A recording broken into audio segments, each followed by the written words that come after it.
Good evening and welcome to Phelps Field at Westside High School for tonight's season finale matchup and homecoming game between the 6th-ranked Creighton Prep Junior Jays and the Papillion La Vista South Titans.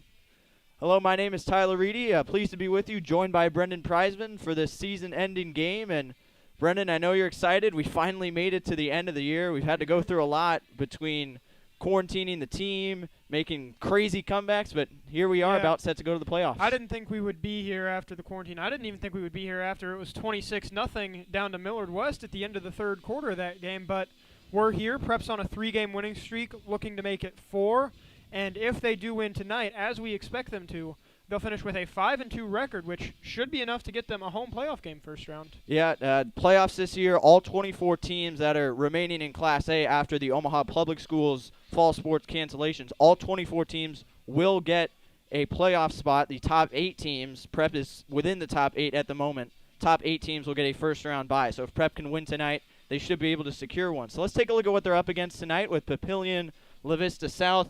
And their schedule this year, they've played some pretty difficult teams to start the season with Lincoln East, Gretna, and Westside back-to-back top 10 teams. But then the schedule's lightened up a bit. They've played some closer games, getting a victory over Lincoln Southwest. But the common theme with their matchups is shootouts. They can score a lot of points. They just need their defense to hold up their end of the bargain. Yeah, the defense has been pretty rough for them all year so far. Against the ranked teams that are still ranked that they've played, you mentioned the 3 teams in a row. Westside and Gretna are still in the top 10. Against Gretna, they gave up 390 passing yards and only got 2 tackles for loss, which is their defense's bread and butter. And then against Westside, 360 total yards and 6 touchdowns to Cole Payton, Westside's star quarterback, alone. So they're going to have to play a very good defensive game tonight against Prep, who, as we've seen, has had its offense really step up these past couple weeks. Yeah, absolutely, but Papillion La Vista South also has an offense that can step up. 4 talented players on this offense, along with the quarterback, Brady Fitzpatrick. Start with the running backs, Jaden Quillette and Devin Jones. Jones with 441 rushing yards, 8 rushing touchdowns, both leading the team. And then at the wide receiver position, Jackson Horn with 390 receiving yards, 5 receiving touchdowns. And the other Jackson Trout with 348 and 2 touchdowns. Who needs to step up on this Papillion La Vista South offense for them to get a victory? I think it might be the quarterback, Brady Fitzpatrick. I mean, he's had an incredible season considering he's a sophomore, 7-10 touchdown to interception ratio, but he's just done so much for this team. 873 yards on 58% completion. He's also got a score on the ground and over 200 rushing yards, and he's got 102 receiving yards on the year. So he's getting a lot done for their offense. He's going to have to get a lot done tonight if they want to beat Creighton Prep. Yeah, they've got some versatile players on this Titan team. There's no doubt about it. On the other side, Creighton Prep, they've had quite the journey to get here, and they have come a long, long way since losing 42-0 at Omaha Westside to start the year. They've pulled off some comeback victories over Millard West, 29-26, 21-16 over Papillion La Vista, a couple fourth-quarter comebacks there. And then the last few games, really, they have turned things around in a hurry with the 24-7 win over 10th-ranked North Platte, and then the 68-0 victory over Lincoln Northeast. Prep rushed for over 200 yards in each of the last 2 games. How can they keep things rolling tonight? Well, we keep talking about whatever was said at the end of that third quarter against Millard West. Since that fourth quarter started, Prep has outscored their opponents 121-7 and really hasn't been threatened at all in their games. But what they've got to do is they just got to go to what worked last week, because we saw a lot of guys do very well. 10 different players scored a touchdown for the Junior Jays last week. But Jack Stessman, Vinny Cassiopo, if they can get their backs out in space, they should feast tonight. Yeah, so let's take a look at the matchup. The numbers on paper here. Points per game, Creighton Prep has really turned things around to make it 27.2 to 19.2. And then Papillion La Vista South allowing 37 points per game, 434 total yards per game. They've really struggled defensively. Offense, though, over 300 total yards per game. And then Creighton Prep has really turned things around on the ground. I remember when we did that first game against Millard West, first home game of the season for Prep, they were about 50, maybe 70 rushing yards per game. Now they're up over 150, so Creighton Prep really starting to look good. Mm-hmm. They certainly are. And one thing that could be key for Papillion South is getting into the backfield. Their defense is incredibly skilled at that. They average over 6 tackles for loss per game.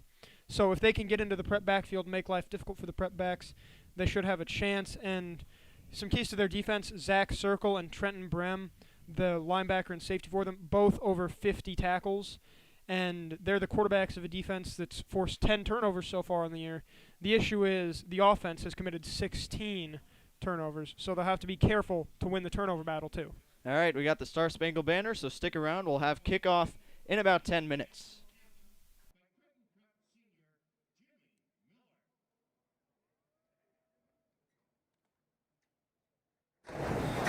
Oh, say, can you see by the dawn's early light what so proudly we hailed at the twilight's last gleaming, whose broad stripes and bright stars through the perilous fight o'er the ramparts we watched were so gallantly streaming, and the rocket's red glare, the bombs bursting in air, gave proof through the night that our flag was still there.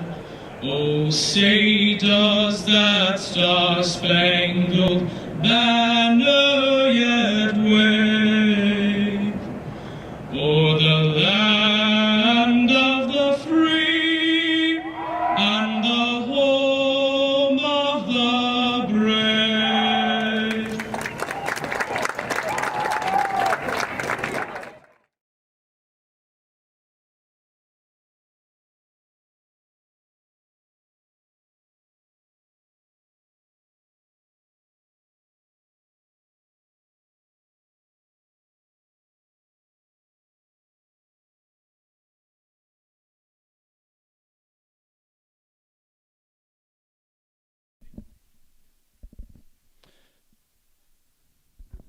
All right, welcome back to Phelps Field at Westside High School for this matchup between 6th-ranked Creighton Prep and the Papillion La Vista South Titans. I'm Tyler Reedy alongside Brendan Preisman. And Brendan, what are some of the keys to the game for these two teams tonight to get wins? Well, before the national anthem, I already mentioned the turnovers, but I think the key for Prep is going to be the passing offense. You mentioned how the run game had really stepped up in these past couple of games, but in this game, as I already mentioned, Papillion South very, very good at getting into the opposing team's backfield and making life miserable for the quarterbacks and the running backs. So Sam Meisenberg is going to have to play one of his best games of the year, I think, tonight, because we were talking about how we thought the game would go. I thought it's going to be a Prep pretty easy win, and you said it was going to be a shootout. If Prep's going to win a shootout game, then Meisenberg needs to step up and perform tonight. Yeah, he's been playing better as of late. It's looked an awful lot like the coaches have let him loose a bit more. It's led to more touchdowns. It's also led to more interceptions. But last week he had, I think, 90 or maybe 70 passing yards on the opening drive, a touchdown as well. So he looked really good to start. He's been looking better and better with each passing week, as have the running backs for Creighton Prep. Jack Stessman with over 200 against North Platte. He's had over 70 in the Millard West and Lincoln Northeast games. Then Vinny Cassiopo coming back into the starting lineup after the dislocated elbow injury. He had a long touchdown run on his first carry of the season last week. So Prep starting to get healthy and really starting to get rolling. And in case people are wondering why we're talking about Meisenberg's 73 passing yards, like, oh, that was some great achievement, he basically only played the first quarter last week. It was one of the most dominating performances I've seen by a football team at probably any level, to be honest, this year. 279 rushing yards for the team, 182 passing yards, but the backups got in a lot. 4 different backups scored. Parker Lizy and Jack Piernicki, the second and third string quarterbacks, among them. So Prep got a lot of scoring last week, and if your prediction is accurate, they're going to get a lot more of it this week. Yeah, so we've been hinting at the big turnaround that Creighton Prep has had over the last few games. And let's just take a look through some of the numbers between the first 3 games and the last 3 games for Creighton Prep. Rushing yards, first 3 games, Prep had 182. Last 3 games, 758. Big change there. How about rushing touchdowns? Only 1 for the Junior Jays in the first 3 games, but 12, including 8 last week against Lincoln Northeast, 12 in the last 3 games. Yards allowed defensively, 913 in the first 3 games, 490 in the last 3, and they have allowed minimal passing yards, only 51 of them in the last 3 games. There was a stretch with Millard West and North Platte where Creighton Prep didn't allow a single completion for those 2 Yeah. games. And then points scored, first three games, Prep scored only 42. Last 3, 121, including 68 last week. And then points allowed, first 3 games, Prep allowed 82. Last 3 games, just 33, including the shutout last week against Lincoln Northeast. Yeah, I do think that saying Prep didn't allow a completion is a little bit of a lie because, we were playing option teams. But I think the total yards is a good thing to go by. And last year, the best total team performance probably in years, 54 total yards allowed against Lincoln Northeast, also forced 2 turnovers. And the special teams looked incredible. We had a couple of touchdowns that were called back by penalties. And by the fourth quarter, we were just joking about the returner taking the offensive lineman into the locker room and just like, come on, guys, give me my touchdown. Yeah, it was Pierce Johnson, the sophomore, who had 2 long, beautiful, speedy punt return touchdowns, but they were both called back because of holding penalties. So, special teams looking great, offense, defense, everything looking great, and especially the backups. So if Creighton Prep can get a lead again tonight and get some of those backups filtered into the game, get them some experience ahead of playoff time, that would be huge. Yeah. And A.J. Rollins also rounding into form at the perfect time, the Nebraska commit. Last week, he had probably his best game of the season. But did basically all of it on the opening drive. 3 catches, 33 yards to score. He actually had a 62-yard score that was called back because of penalties. That would become a theme for Prep, getting a touchdown called back and then scoring anyway. But Rollins played really well. He looked very good, made a lot of nice leaping catches. So if he's rounding into form with the rest of the team, that's a scary matchup for anybody. Yeah, and along with A.J. Rollins, Alex Bullock continues to dominate, had another touchdown catch last week. Finally broke his streak of games with an interception last week against Lincoln Northeast, but should have a good opportunity tonight. Bullock has 5 interceptions on the year. That leads the team by a mile, and he's facing a quarterback that's thrown 10 of them this year. So you said in your precap that Bullock should have a field day. Yeah, and I still think that is. Papillion South has struggled with taking care of the ball all year. 16 lost turnovers, interceptions, and fumbles total. And that has really been huge for them in games they've lost, especially their loss to Grand Island when they only lost by a point. A turnover that didn't happen probably could have won them that game. So they're really going to have to avoid turnovers tonight, especially against this speedy ball-hawking defense led by Alex Bullock. Yeah, and the defensive line for Creighton Prep has really taken a step forward in the last 3 games. We talked about in the early stages of the season how much Prep had struggled going back to late last year against the run game, but they've been so stout up front in the middle of that defensive line against the run, really not giving an inch to opposing rushing attacks. Yeah, and you mentioned the no completions against the option team. I think what was more impressive is how Prep shut those down, because it started in the fourth quarter against Millard West. They were running rampant over the Prep defense in the first 3 quarters. They had to replace one of their quarterbacks because of an injury, but the backup on his second play from scrimmage ended up scoring from 30 yards out. Yeah. And then the fourth quarter started, and the defense played like a completely different team, to be honest, and they just shut down everything. I don't think they allowed a play greater than 5 yards, except for on the final drive for Millard West. And then after that play, they forced a fumble that was returned for a touchdown, and then the next possession was an interception. Yeah, so Creighton Prep getting ready to take the field here in just a moment. About a minute and a half until kickoff. And Creighton Prep tonight, they are back in black with the black jerseys. They debuted in the black jerseys against Millard West in that 29-point comeback victory 3 weeks ago, September the 25th against Millard West. But they've got the black jerseys back, and Creighton Prep sure has come a long way to get to this point, and they have overcome a lot of adversity, all starting with the West Side game, the 42-0 shutout loss. Everybody was kind of down in the dumps, including the student body after that game, but a win over Papillion La Vista after that, and then the shutdown due to the COVID-19 positive test, which eliminated their game against Bellevue West, second-ranked Bellevue West, but about set to take the field here. They've had quite the turnaround the last few weeks, and everybody's really excited. Everybody's starting to feel a lot better about this Creighton Prep team as Keyshawn Pettis leads them out. And here comes Prep for the final time in the regular season. About ready. Black jerseys back for Creighton Prep. Second time they've worn them this year. And we've got about 20, 30 seconds until kickoff. So let's take a look at the weather forecast for tonight's game.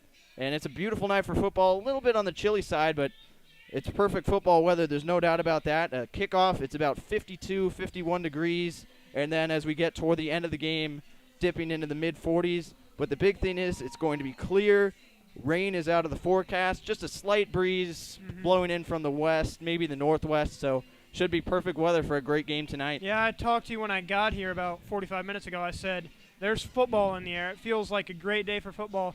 It certainly is. We can't wait to call this game for you. Looks like the Junior Jays are going to kick off, so we'll get to see that potent defense going up against that Papio South offense first, it looks like. Let's see what happens. Yep, so Prep on the sideline in the black jerseys, Papillion La Vista South in all white tonight. They've got the silver numbers. It's not going to be easy to see from up here in the booth, but we'll do the best we can for you. And Sam Meisenberg warming up at quarterback for Creighton Prep on the sideline at the 40-yard line. And there's about 3.5 minutes left until kickoff, so we will take a quick break and bring you kickoff when we come back.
All right, welcome back to Fells Field at Westside High School. 6th-ranked Creighton Prep taking on Papillion La Vista South. My name's Tyler Reedy alongside Brendan Preisman. Creighton Prep getting ready to get the football first here tonight. What do you want to see out of this opening drive? Well, first of all, apologies to our viewers for my mistake. I thought that Prep was going to be kicking the ball off. It turns out that they are not. They deferred to the second half. So Prep will get the ball first, and what I'd like to see is just some of the offensive consistency we saw last week, and get the ball into the hands of your stars. Stessman, Rollins, Bullock, Cassiopo, Meisenberg. One of those 5 guys is going to have to carry this team offensively tonight, and I'm looking forward to seeing which one it is. All right, Papillion La Vista South's Swiss Army knife kicker. He also plays free safety. The senior Trenton Brem will kick it away. Pierce Johnson and Carson Bartak await the kick at the 5-yard line for Creighton Prep. Junior Jays wearing the black jerseys with white pants, moving from your left to your right. And Papillion La Vista South in all whites, moving from right to left. Final game of the regular season between Creighton Prep, Papillion, La Vista South. Playoffs begin next week for the 9 through 24 seeds, and then the 1 through 8 teams get their bye week, and they will play the week after. Also, we'll have time to get a long podcast episode in. Yeah, for sure. Apologies to our regular viewers who missed it this week. We were kind of busy. Oh, yeah. Short week with the Thursday night game. The reason this is a Thursday night game is because Westside scheduled a game against St. Thomas Aquinas from Kansas City tomorrow night, pushing our game to tonight, and we are underway with Papillion La Vista South kicking to Prep. Returnable kick, Pierce Johnson from the 5-yard line, taking it out across the 20, and Pierce Johnson is able to take it to about the 30, and that is where Creighton Prep will begin with Sam Meisenberg at quarterback. And if you remember, the season started with a bit of a quarterback controversy between Meisenberg and Parker Lisey, the sophomore transfer from Elkhorn South, but Meisenberg has won the job, and he's excelled ever since with 7 passing touchdowns on the season, 5 interceptions, 5 touchdown passes in the fourth quarter, along with 3 2-point conversions. And then last week, wasn't terribly busy being taken out early, but good start for him. He's definitely stepped up as one of this team's leaders, and he's going, as I said earlier, he's going to have to do a lot today, especially if Papio South's offense looks really good. 1st and 10, they start on the ground. Jack Stessman right up the middle for about 9 yards, so good start on the ground for Creighton Prep. Stessman ran for 247 yards and 2 touchdowns 2 weeks ago against North Platte, and he's got 9 on the opening play here. And Stessman, one of those guys that I've been waiting for some time to see break out like this. Freshman year, was one of the first freshmen to make the junior varsity, and then got injured, missed the rest of the season. Sophomore year, first sophomore to make the varsity, played in the first game, got hurt. 2nd and 1, Prep trying to double pass. He's got a man wide open. Alex Bullock just overthrows it incomplete, looking for A.J. Collins, but Prep getting tricky on the second play of the game. It was Meisenberg throwing backwards to Alex Bullock, which enabled him to throw a deep ball, and A.J. Collins had nobody within 20 yards of him, but the ball just out of reach. A little bit of over-enthusiasm for Alex Bullock. He's just trying to do everything tonight, and a little bit of an overthrow. But as I was saying with Stessman, last year played in the first game, got hurt, missed the rest of the season. Now he's finally having his breakout year. 3rd and 1, trying to spin for the first down and getting it, is the fullback Max Sanders for a gain of 2 yards. Sanders did not play last week with a wrist injury, but he's back and moving in chains for Creighton Prep with a 2-yard gain. So 1st and 10 at the 41, just under a minute in. And Sanders, one of those guys that really helped start this Prep season turnaround with a long touchdown run against Millard West to cut the deficit in half. Toss on 1st down. Jack Stessman bursting through the hole, trying to outrun the defense and taking it all the way inside the 40-yard line of Papillion La Vista South to the 37-yard line. That's a gain of 22 yards and a Creighton Prep first down. So Stessman, 2 carries, 31 yards right off the bat. Yeah, Jack Stessman, just so fast, a great runner, very good at finding the holes and bursting through them. And the Prep offensive line, much like last week, already imposing their will on the defense. 1st and 10, Papillion La Vista South territory. That pass intended for Rollins is batted backwards. It was a forward pass, though, so incomplete. Nice job by that Papillion La Vista South defense, which you said at the beginning can get into the backfield. They do it right there, forcing incompletion. And that was strength against strength there. The Papio South defensive line and their rush against the quarterback and the running backs, trying to get into the backfield, and Prep trying to get the ball to their star tight end, A.J. Rollins. Papio South won that battle. So here comes 2nd and 10. Prep continuing to roll with the I formation. They run behind Sanders with Jack Stessman, and he's able to take it to about the 34 with a gain of 3 yards. So that'll set Prep up with a 3rd and 7. They've already converted on a 3rd and 1, but a much more challenging situation here.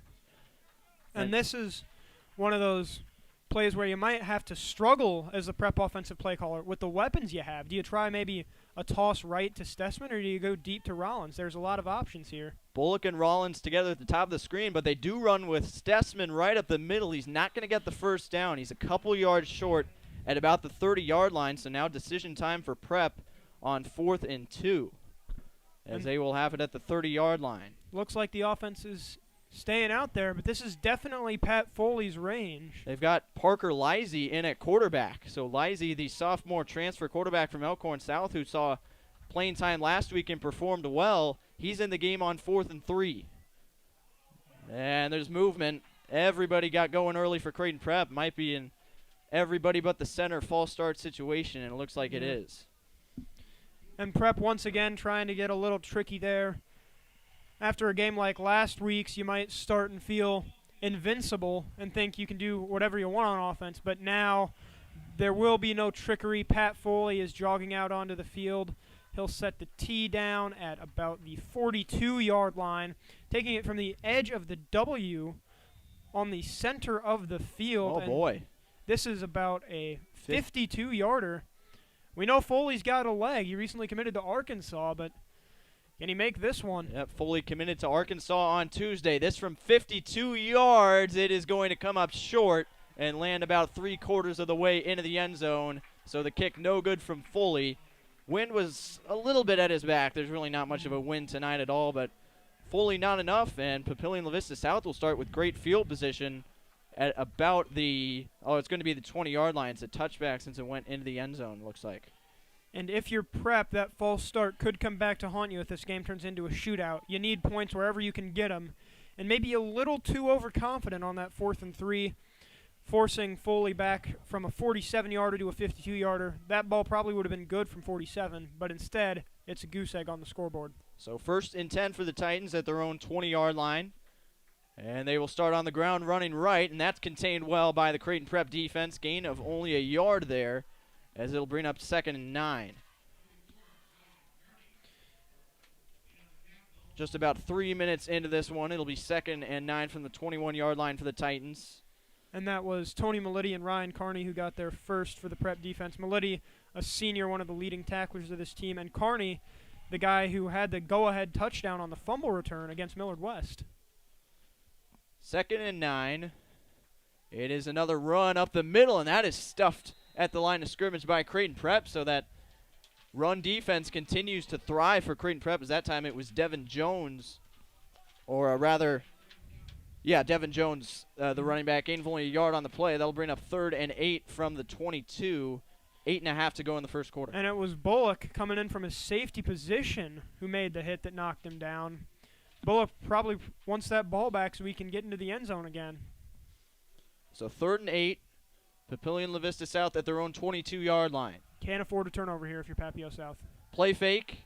Fitzpatrick looking to throw. He's got a man open. He's got the first down out across the 35-yard line. So a nice start for the Papillion La Vista South quarterback. He puts it on the money for a gain of about 15 yards and a Titan first down. And that was the tight end for them, Tommy Gecke, the junior. And he ran a nice out route, and Fitzpatrick was able to deliver the ball to him. And the Prep defense has to avoid situations like that as we near 8 minutes to go in this first quarter where they let receivers get open like that. 1st and 10 at the 37. Another handoff up the middle, and Jones is stonewalled at the line of scrimmage there by Alex Bullock right in the middle of that Creighton Prep defense. So no gain on the play, as Bullock, he plays all around the field on that defense, and he was right in the middle of the action there. Gain of only a yard on the play. Yeah, Bullock really showcasing his talents on all sides of the ball this year. Earned himself a preferred walk-on offer from Nebraska earlier this season, but you can tell he wants to win this game and get Prep that bye week that would very much help the team after a long stretch of games. We're seeing a lot of carries so far for Devin Jones. He's got the hot hand. 20 carries for 155 yards and 2 touchdowns in the last game against Grand Island. This time a play fake. Fitzpatrick off balance, and is it caught right at the first down line? It is caught. We'll see where they spot it, as the catch was made maybe a yard or two shy of the line to gain there, as it'll be 3rd and 2 from about the 45. And it looked like it was once again the tight end for Papio South. Gecke, no, never mind, sorry, that was Jackson Trout, one of their star receivers. He's got 348 yards and 2 touchdowns this year. They're going to need to feed him often if this game turns into a shootout. 3rd and 2, quick cut, right up the middle, 1st down and more across midfield, and still on his feet. Looked like it was a wildcat play there, as they put the ball in the hands of Jackson Horn, their star wide receiver. That was Devin Jones, actually, 40, not 20. Devin Jones, the running back, picks up the first down on a gain of about 7. So Papillion La Vista South, 2 for 2 on 3rd downs to start the night on offense. And Jones, definitely one of the guys they want to feed a lot. He, Fitzpatrick, and one of their other running backs, Jaden Quillette, account for 92% of Papio South's rushing yards, 93% of their carries, and all of their rushing touchdowns. First and 10 from Prep territory. Fitzpatrick's pass is complete on a low throw, caught by Quillette at the 42-yard line. And that'll get about 4 or 5 yards there. As it was Jaden Quillette, the running back, junior running back. He's the number 2 back for Papillion La Vista South. 272 yards and a touchdown this year. And he gets a solid gain on first down. And Papio South's offensive line doing a good job opening up holes for the run game and setting up the play-action game so far. Under 6 minutes to go in the first quarter, and Fitzpatrick hasn't been pressured once. 2nd and 5, quick pitch to the outside, and some downhill running from Devin Jones is going to get him the first down at the 37-yard line. So that's 3 first downs here on the opening drive for the Titans. And Creighton Prep's defense looking a bit powerless here on the opening drive. Impressive start for Papio South. And I mentioned one of the keys to the game for Prep would be to get the ball into the hands of their stars. Papio South apparently had some of the same ideas, and they're doing it with much more success than Prep. Yep, Devin Jones continues to be fed on this opening drive. He's the number 1 running back, and he's playing like it so far. Another carry for him here, just trying to power his way through the middle, and he's able to pick up another solid gain. So Papillion La Vista South really doing what Creighton Prep did last week, and that is just pick up 4, 5, 6 yards on every play and just move the ball down the field consistently. 4 yards there for Jones. And this is one of the first times that the Prep defense has been tested really since that Millard West game. And one of the marks of a truly good team is how they respond to adversity. And this is one of those situations where they're going to have to do that. Yeah, we got a flag here pre-snap. Looks like it's an offsides. Yep, Papio South was in the Wildcat formation again with Devin Jones, the running back, getting ready to take the snap. And it was movement on the Creighton Prep defensive line that will give the Titans 5 free yards and turn 2nd and 6 into 2nd and 1 from the 27-yard line. And in case anyone's wondering, that is not how to respond to adversity, is by committing a pre-snap penalty. We've seen Prep struggle with those basically all year, and in this situation against a running team, you can't do that. Devin Jones from the Wildcat again. He's got the first down, gain of 2 yards, but he only needed 1, and that's a 4th first down for the Titans on this drive. They moved the chains again, and now they're getting close to the red zone with 1st and 10 from the Creighton Prep 25. Yeah, Devin Jones just slashing into that Prep defense. He looks like he wants to win this game almost as much as Alex Bullock does, and he's carried this team and the ball down to the Prep 25. And the Titans chewing up a lot of clock here. 4.5 to go in the first quarter. Still no score yet. Brady Fitzpatrick, designed run to the left side. He's got space inside the 20. Fitzpatrick turning on the speed. There's a flag down in the backfield as he takes it all the way to the 6. But we will check the penalty marker, which is at the 28-yard line of Creighton Prep. And he didn't look like Tom Brady or Ryan Fitzpatrick there. Looked much faster than both of them, but we mentioned earlier he's one of their guys who can run the ball just as well as Jones or Quillette, and he ran it pretty well there.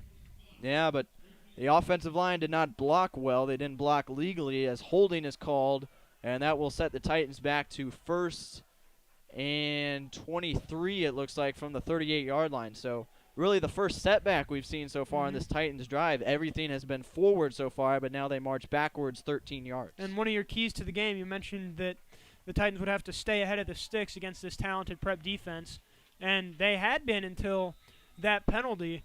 So now a likely passing situation for Fitzpatrick. Let's see what he can do.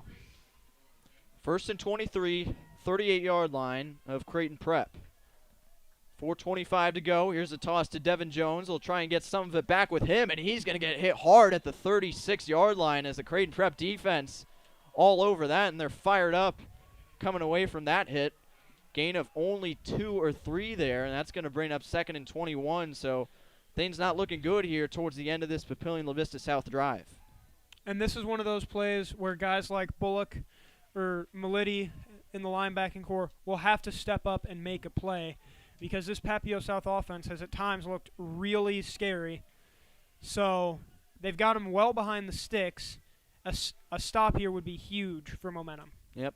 See if they can finish the job. Play fake on 2nd and 21, and Fitzpatrick will try to run, going to the right side and ducking out of bounds near the 30-yard line, and that's going to keep it at a 3rd and long situation for Papillion La Vista South. It's going to be about 3rd and 16 from the 31-yard line. So the Titans, who have converted on a couple 3rd downs, have medium nature so far, will have 3rd and a mile here. And they don't really need to do anything fancy. Remember, their kicker, Trenton Brem, has made a field goal from 40-plus yards in 3 different games this year. So they're basically within his range. We just saw him practicing some kicks on the sidelines. So maybe just a run up the middle here to set up a good placement for the kick. Yep, Brem's lawn 52 yards this season.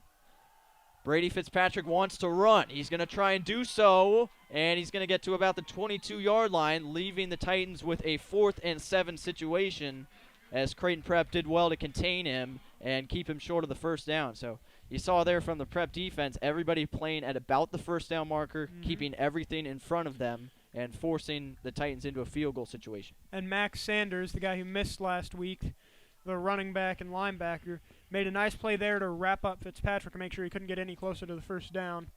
Under 2.5 minutes to go, it's 4th and 8, and here comes Brem to give the Titans the lead. This will be the first time Prep's down since that 4th quarter. 39 yards. Trenton Brem drills it high over the uprights and good.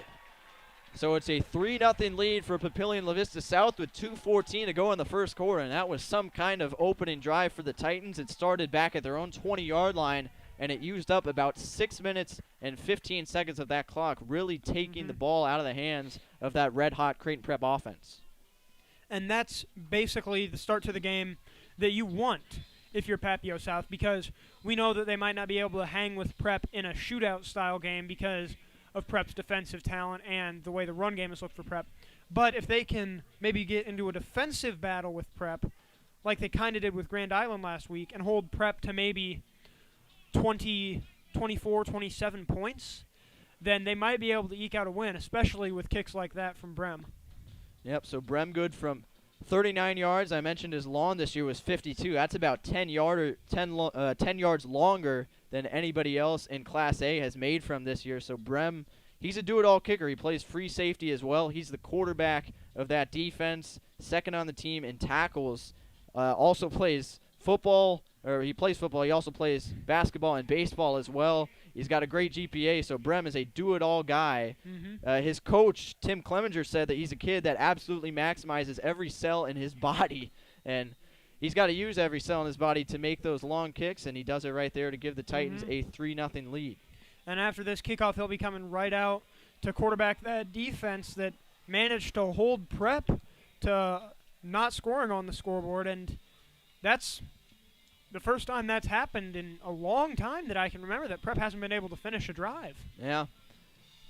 Prep in the last 2 weeks had found the end zone on both of their opening drives against North Platte and then last week against Lincoln Northeast, but held scoreless on the first one tonight. We'll see what they can put together on the second drive. They moved the ball into Papillion La Vista South territory at about the 30-35-yard line on the last drive, but it stalled out due to a false start on a 4th and 3, forcing them into a long field goal try, which they missed. And if possible, Prep's going to want to continue moving the ball, but doing it slowly, because that defense, with only 2:14 to go in the first quarter, they were out there for a while. They might need a rest before they go back out against that potent Papio South rushing offense. Low kick from Trenton Brem, and Pierce Johnson bobbles it at the 6. It was behind him, and he's going to try and make something out of it, taking it to about the 20-21-yard line. So Creighton Prep will have the same starting field position that Papillion La Vista South just had at the 20-yard line with 2:07 to go in the first quarter and trailing by 3 points.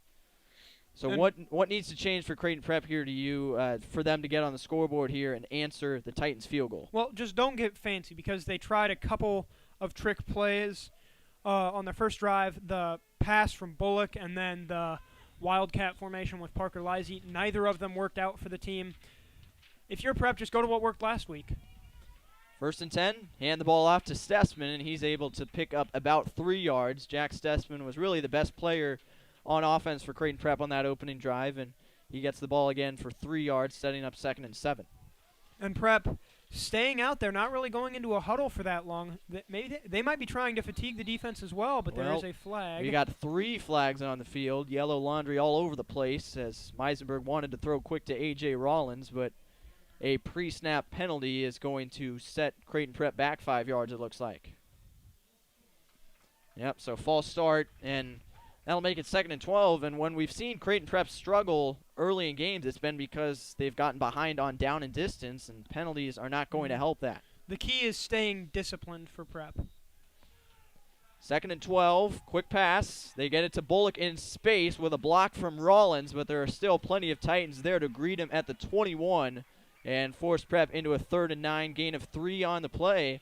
And the Junior Jays in another tough situation. Papillion La Vista South's defense really containing Creighton Prep well. Yeah, under a minute and a half to go, and so far this has not been the Prep offense that we've seen against Lincoln Southeast or against North Platte. We've seen some talent in spurts, but so far the offense looks a little stagnant, and if they're going to wake up, now's the perfect time to do it. 3rd and 9, some pressure from the Titans. Rollout pass is caught by Bullock for the first down. There's a flag back at the 18 as Bullock is out of bounds at the 33 with 12 yards and a first down, but we will check on this penalty marker. And that's one of those plays that's really tough to run unless you've got two seniors who really know the system and who trust each other. Meisenberg, a great rollout. Bullock ran a great route to get separation from the defender, caught the ball at about the 30, and was able to get the first down. But we'll see what the penalty does to this play here, as it was a pre-snap penalty against Creighton Prep. So Junior Jays really shooting themselves in the foot here on this second drive, as looks like that might have been against Rollins, as he's in disbelief over near the Prep sideline. So 3rd and 9 turns into 3rd and 14 back at the 16, 1:02 to go in the first quarter. And overconfidence can be a very dangerous thing for a team. Prep, coming off that incredible blowout against Lincoln Southeast, might have overlooked this Papio South team, and it's showing right now. Yeah, a lot of penalties. Back-to-back false starts for Creighton Prep. Now setting them up with 3rd and 14. Clock ticking below a minute to play in the opening quarter. And what's big is that they can't really go to that rollout and come back again because the Titans will be expecting it, but it looks like they will anyway. Meisenberg's throw nearly intercepted. He was trying to get it to Trey Olden in some traffic, but there were a couple Titans there, and they're able to break it up. Prep goes into a 3-and-out on their second possession, and they will have to punt with 39 seconds left. So the Titans will have a chance to add to their 3-point lead. Really off to an impressive start on the road in the season finale. And that was one of the Titans' middle linebackers, Ty Skidmore. He hasn't been playing in a lot of games this year due to injuries, but when he has been playing, he's been playing well. Had a couple tackles for loss and a sack, nearly able to force the first turnover of the game. And Prep right now probably thanking their lucky stars they're only down 3-0. Pat Foley, the recent Arkansas commit, will boom this one away, and it'll be playable from about the 44. This is Jackson Horn, the star wide receiver, taking it to the 44 of Creighton Prep. So great starting field position for the Titans, and they've got a chance to really put momentum firmly on their side here with this second drive of the game. And Horn, one of those star players for Papio South, along with Devin Jones, he's one of their main returners, and that shows that Papio South knows what they got to do to get a win. They've got to get the ball into the hands of their star players. They did that on the first drive to great success with Devin Jones, but were forced to come away with a field goal after a holding penalty. So if they can avoid penalties on this drive, they should be able to walk into the end zone unless Prep comes out with a new defensive strategy. Titans really leaned on their run game on the opening drive. Let's see what they go with starting at the Prep 44. Toss to Devin Jones. He was the story of the first drive, but he spilled at the line of scrimmage here as Matt Nanfito was in on the stop, and it'll be 2nd and about 9.5. They'll put it back at the 44, so 2nd and about 10 for Papillion La Vista South. And much like in the Millard West game, Prep learning from what hurts them. In the first 3 quarters, again, they couldn't really stop that option game, but then in the fourth quarter, they started looking like they knew what was coming. And the first quarter will come to a close here at Phelps Field at Westside High School, and a surprising score to start this one with Papillion La Vista South on the road, leading Creighton Prep by a score of 3-0. Game started with Creighton Prep having the football. They moved it into Papillion La Vista South territory, but the drive stalled out, and they missed a field goal from 52 yards away from Pat Foley. That gave the ball to Papillion La Vista South at the 20. They drove down the field, kicked a field goal from 39 yards out, and then Creighton Prep went with a quick 3-and-out in response, then a punt to give the Titans great field position. So what needs to change for Creighton Prep, and how can Papillion La Vista South keep momentum rolling? Well, I think Prep's got to take this more seriously. Those trick plays at the beginning of the first drive. Like, if they had worked, we'd be talking about them very differently right now. But because they didn't, and one of them even resulted in a penalty that ended up in a missed Pat Foley field goal, we're talking about that they may have been a mistake. And Prep clearly overlooked this team, didn't think they were probably looked at the 1-5 record and were just like, oh, this is Lincoln Southeast 2.0. We got this. But Papio South has really come out like a team with nothing to lose, and Prep has come out like a team with nothing to win. Yeah. So that needs to change, and fast, because if Prep keeps getting those penalties on offense, then this is going to turn into a Papio South blowout.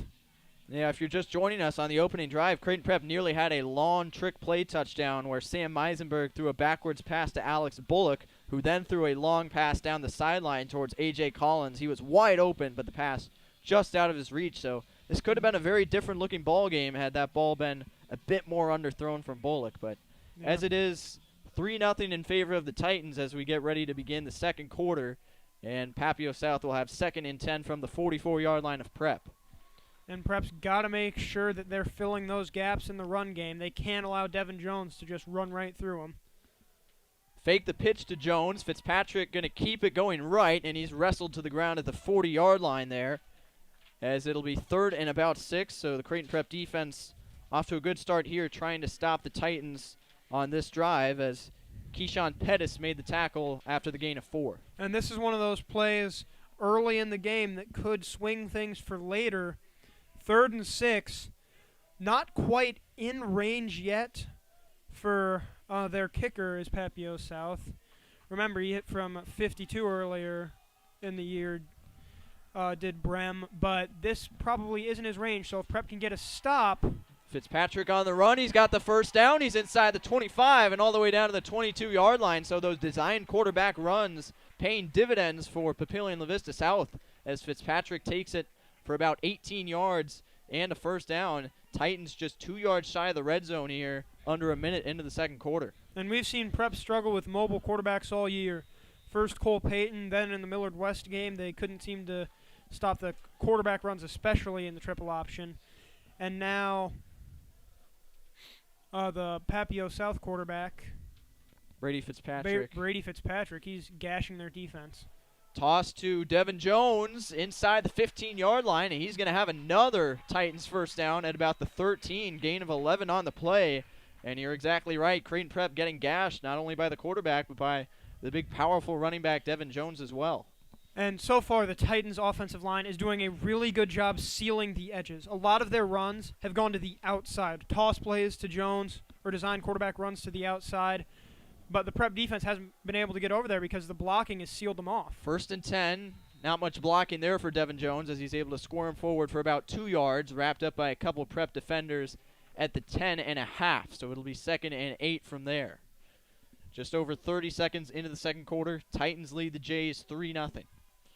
And a chance to add on to it here with possession in the red zone. And Prep's got to start beating the Titans players to the spot. They've got to be there waiting for guys like Jones and Fitzpatrick so that they can make the stop, because so far they look a couple steps behind, and that is not a great way to play defense. 2nd and 8 from the 10. Fitzpatrick tosses to Devin Jones looking to turn the corner, but he's got nothing there. He tried to cut it back to the inside, and there was a host of junior Jays waiting for him at the 12. Loss of 2 on the play, and that will bring up 3rd and about 10 yards for the Titans. So the Creighton Prep defense trying to step up, force Papillion La Vista South into 3rd and long situations, and force them into field goals, keep the scoreboard manageable here. Yeah, and Prep trying to set the edge. You mentioned winning the trenches would be one of the keys for Papio South, and they've been winning the trenches so far for the most part. But Prep there beat the blockers to the spot. I was able to force Jones to cut back inside for a minimal gain. 3rd and 10, design run. Fitzpatrick trying to go left. He is near the 5 and brought down there. So that's going to bring up an interesting decision here for Papillion La Vista South, as it'll be 4th and 3 as the Titans tried to go with that quarterback designed run again. It picks up 7 yards, but 4th and 3 coming up.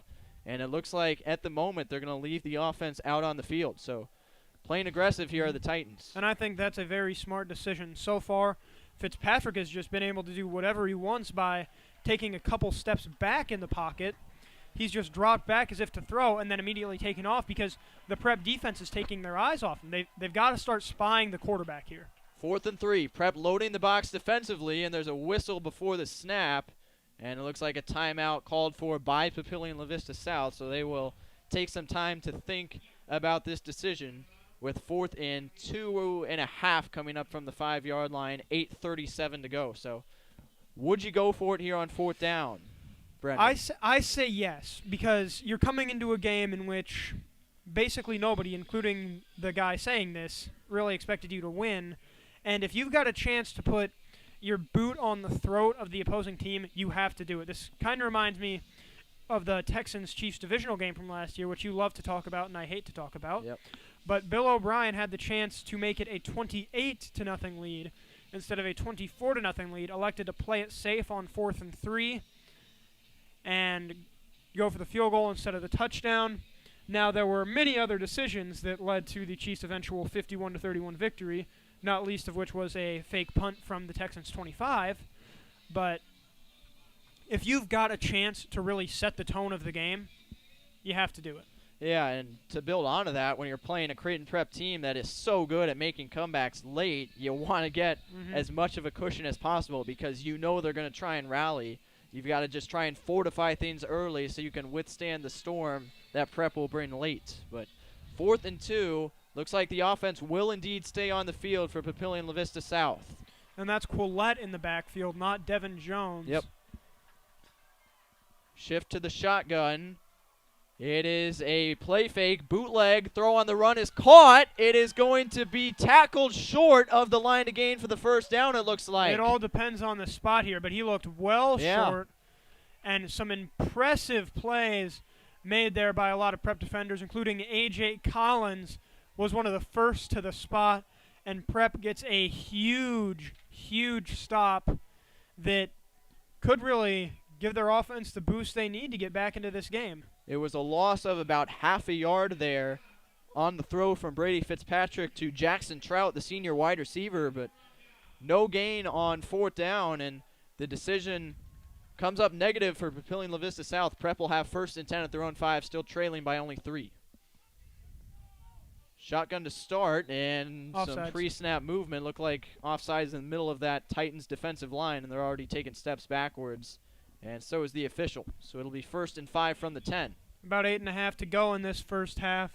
And that play could really shift the tone of the game, that 4th and 2 stop, because that's when you want to win the game, the other guy wants to win the game, and you meet in the middle, and whoever wants it more makes the play. 1st and 5. Nice cut from Jack Stessman. He's into the open field, charging through that Titans defense out to the 25-yard line for a gain of 15 yards. So good running from Stessman. He's so good at bursting through those holes, and he picks up a 1st down for Creighton Prep there. And this is one of those times where, as the Papio South defense, you can't let the offense's failure get to you. You can't be like, oh, we could be up 10-0 right now. You've got to step up and make your own plays because only you can make the play that'll win this game. And that's what everybody on both teams has to be thinking right now. Stessman running behind his pads again for a gain of 7. That'll bring up 2nd and 3, under 8 minutes to go in the first half. Creighton Prep still not on the board yet, trailing the Titans by 3. Shotgun formation here on 2nd and 2 or 3 yards.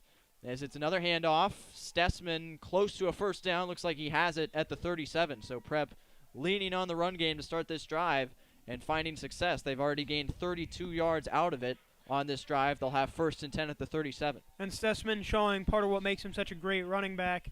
He's so difficult to bring down on first contact, not just because of how strong he is, but also because of how shifty. He had a chance to be stood up on a play that would have forced a 3rd and 3, but instead he managed to juke past the defender and pick up the 1st down. I formation on 1st down. It is Stessman again running behind Max Sanders and rolling forward to the 42. That's a gain of 5 yards, and Creighton Prep starting to find some consistency in that run game.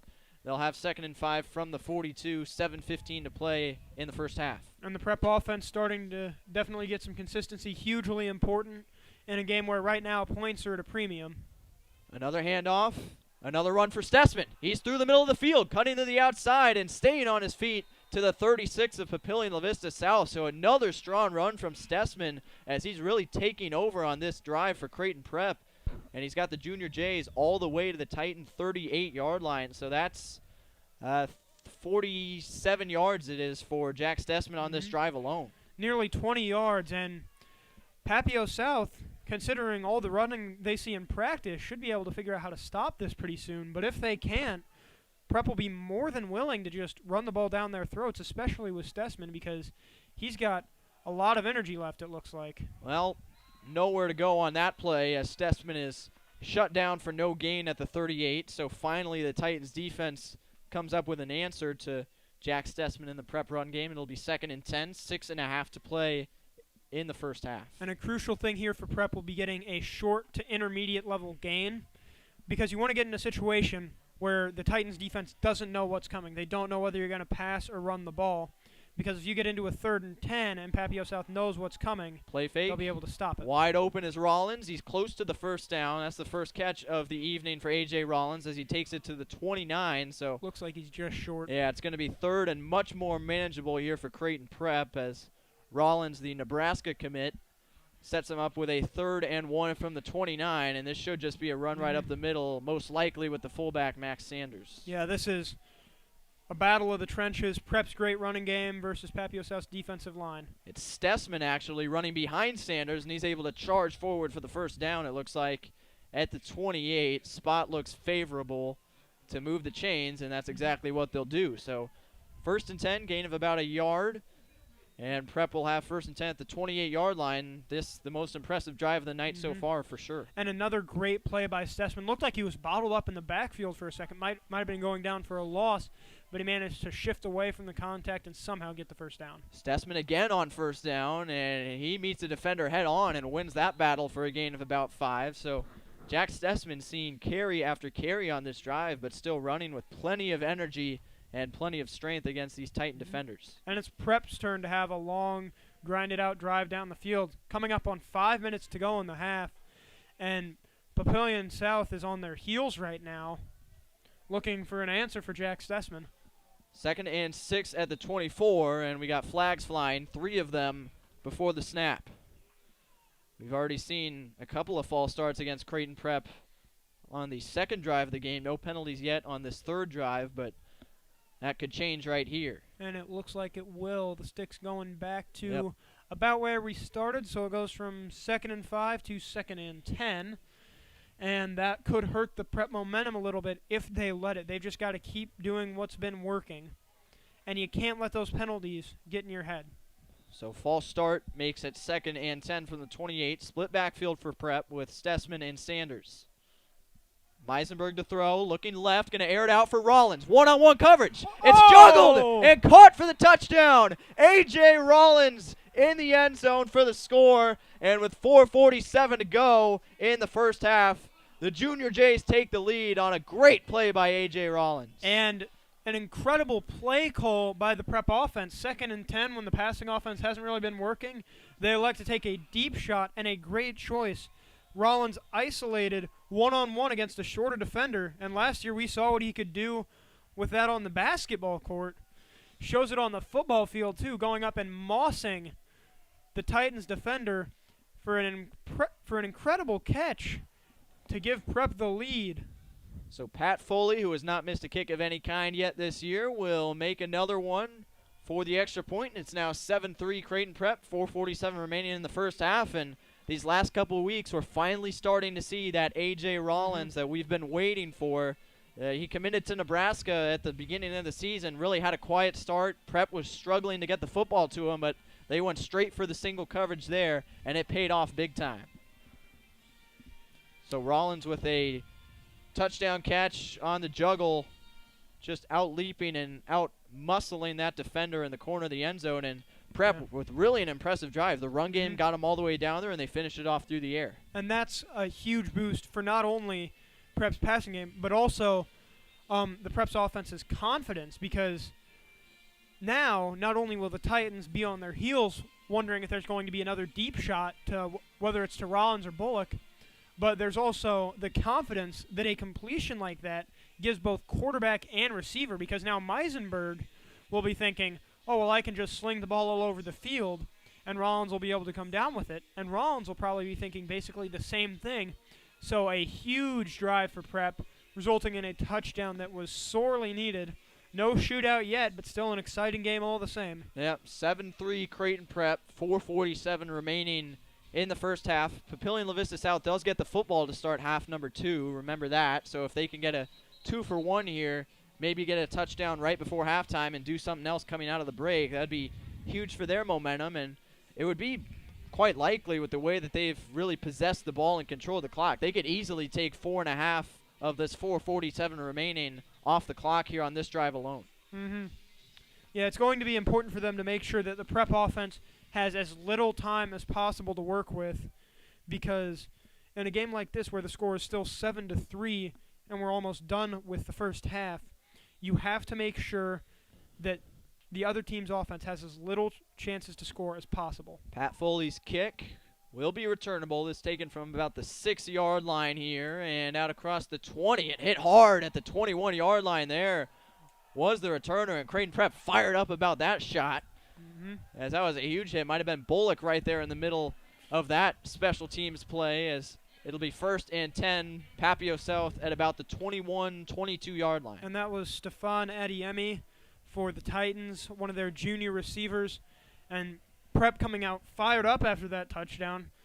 Anyone would be fired up after that, but the Prep special teams taking that fire and turning it into a big hit to keep the return short. And now let's see if the defense comes out and plays with the same intensity. Yeah, they played with intensity towards the end of that last Papio South drive. Titans had 4th and 3 from the Creighton Prep 5, but Junior Jay's able to get a stop on that 4th down and turned into a 95-yard touchdown drive going the other way. Here's 1st and 10 from the 22. Titans start with a play fake. Fitzpatrick airing it out deep downfield, and is it caught? No, it is not. Jonah Moore got a hand in there for the incompletion as he breaks it up. That was intended for, it looked like Jackson Horn, the senior wide receiver, and it'll be 2nd and 10. And a great play by Jonah Moore there, reading the quarterback's eyes, watching for the ball, and sticks his hand in at the perfect moment to make the play. So it can't be called a penalty, but still manages to force the ball out of Horn's hands for an incompletion. Huge play, and Prep, if they can continue winning those one-on-one battles with the receivers, should have an easy time with it. 2nd and 10, pitch to the left side. This is Jaden Quillette for only about a yard. So we've seen a lot of the big, powerful Devin Jones so far. They turn it to the smaller, quicker Quillette for the first carry here, but only a yard or two. Sets up 3rd and 8 from the 24. And Jones still on the sideline for the Titans. We saw him jogging a little bit earlier, and it looks like he may have been hurt on one of those last carries. And he's been, it looks like, recovering from whatever injury he had. 3rd and 8, play fake. Fitzpatrick being chased all over the place. Down he goes. Ball came out, but it was recovered by an offensive lineman. But nonetheless, a huge defensive play for Creighton Prep as they get the sack back at the 11. There's a flag down at the 29-yard line, about 5 yards beyond the line of scrimmage. And Prep gets their first defensive game-changing play. But will it stand, though? Oh, holding against Creighton Prep, boy. And that will give Papio South 5 yards and an automatic 1st down. So the big sack turns into a big mistake for Creighton Prep on the defensive hold. And that was Ryan Carney, had the fumble recovery, scoop and score a couple weeks ago against Millard West. Had a forced fumble there, but it looks like it will all be for naught. And the refs appear to be conferring as to what this penalty will entail for this next down. Yeah, this is a long discussion here with the 3 officials. And let's see what they're going to do. Yeah, they're going to move the football up, and it is indeed going to be a 1st down from the 34-yard line. So Papio South gets the 1st down, another costly Creighton Prep penalty. We've seen quite a few of those to start the night. And it's going to be interesting to see what will become of Devin Jones, the sophomore for the Titans, because he still does not even have his helmet on. And if he can't come back, that could be a huge blow to this Titans offense. 1st and 10, play fake. Fitzpatrick rolls right, fires complete, and a big hit there from Jonah Moore at the 38. gain of 4 on the play, as that time it was number 84 for the Titans, Tommy Gecky. We've already seen him make a couple catches. And the tight end gets 4 there, brings up 2nd and 6. And the Prep defense really starting to show off their speed and acceleration. About 3 minutes to go in this first half, and they've started to assert their will after that first Papillion South drive. But they're going to need to continue to do so if they're going to coast to a win like so many assumed. 2nd and 6 from the 38. Here is Quillette following his blockers, breaking free a bit and diving forward to about midfield. So a nice run for Quillette, gain of 11 yards on the play, and it'll be 1st and 10, Papio South at the 49-yard line. 2:54 to go in the first half, and they're going to the hurry-up. And Quillette kind of been overshadowed a little bit by his backfield mates, Fitzpatrick and Devin Jones, but he's got 272 yards and a touchdown already this year. So he is definitely one of those guys who can make plays. 1st and 10, Papio South, a yard shy of midfield. It's Quillette again, and that gets about 3 yards, moving it into Creighton Prep territory at the 48. So under 2.5 to play until halftime. It'll be 2nd and 7 for the Titans from opposing territory. And again, Papio South continuing to chew clock. They know that they might not be able to hang with Prep in a shootout-style game, so they're taking it to like a North Platte level of play, and there will be as few drives as possible, and each drive is going to have to count. 2nd and 7. Looks like another design run, and down goes Fitzpatrick in the backfield as Creighton Prep all over that with number 51, Joey Glagowski. He made a couple of huge plays last week, and he makes a monster play in the backfield there, setting up 3rd and 14 for the Titans at their own 45. And Glagowski just ripped through the defense there. He was coming for the quarterback, and he got him quick, and it looks like Prep has used their first timeout with 1:46 to go, 3rd and 15, and Papio South now in a passing situation, which they don't really like to be in. And if Prep can get an incompletion or a play out of bounds that will stop the clock, then they'll have about 90 seconds to go with 2 timeouts left. And assuming that the punt is returned to the 25, they'll only have to go about 45 yards to get into Alex Bullock's field goal range, and that's doable. Yeah, so Prep taking that timeout, they understand that they don't get the football to start the second half, so they want to have another shot at the end zone or at least the field goal uprights towards the end of this first half. So 1:46 to go. Both teams have 2 timeouts remaining, and Papillion La Vista South will have 3rd and 14 from the 45-yard line. Big play here for the Prep secondary. They've been pretty quiet all game because Papio South has been mostly running the ball, but here's where they're going to have to step up. We saw Jonah Moore do it a couple plays ago on this drive. Let's see if he can do it again. 3rd and 14, 4 receivers set. Fitzpatrick setting up the screen, and there is nothing there for Quillette as he's taken down by Max Sanders. There's a flag. Yeah, flag at the 36, but odds are that that's a hold against the Titans. We will see what it is, though. As it stands right now, it's 4th and 13 for Papio South. And hold against the offense, that should be declined. We'll wait on the decision here from Coach Yonk. And I believe that penalty would stop the clock, at least for a time. And he declines it, so it'll be 4th and 13 from the 46. And not a bad play call there by the Titans, but Prep was able to just blow it up. Max Sanders. Yep. And Ryan Carney came in to make the play. They basically sandwiched the running back who made the play. Yeah, so 1:39 to go. Prep had to use a second timeout since they declined the penalty. So it'll be 4th and 13 from the 46, and Prep will have another opportunity to score here before halftime and get themselves a decent-sized lead. A field goal will put them up by 7, touchdown, and an extra point will put them up by 11 points. So Prep obviously needs to go more to the passing game. Obviously, they've been using A.J. Rollins a lot to start the night. Not much from Alex Bullock. I think they'll probably have to get him going on this drive if they want to score. What that Pastor Rollins might also have done is it might have made the defense key on him, leaving Bullock in one-on-one coverage, and we've seen him make a lot of plays against that this year. And what's really going to set the tone for this drive is how good the return from Pierce Johnson, the sophomore, is. He averages 21.4 yards per kick return. Well, they're putting Bullock back there, it looks like. Yep. Never mind. But what Bullock's going to be able to do, he's pretty good at returning kicks, and if he can set up the offense nicely, then that bodes well for a potential touchdown. So Trenton Brem, who's already made a 39-yard field goal tonight, will punt from about his own 36 here. Alex Bullock stands at his own 25. Minute 39 to go in the first half. Prep has one timeout remaining, leading by 4. Brem will punt to Bullock.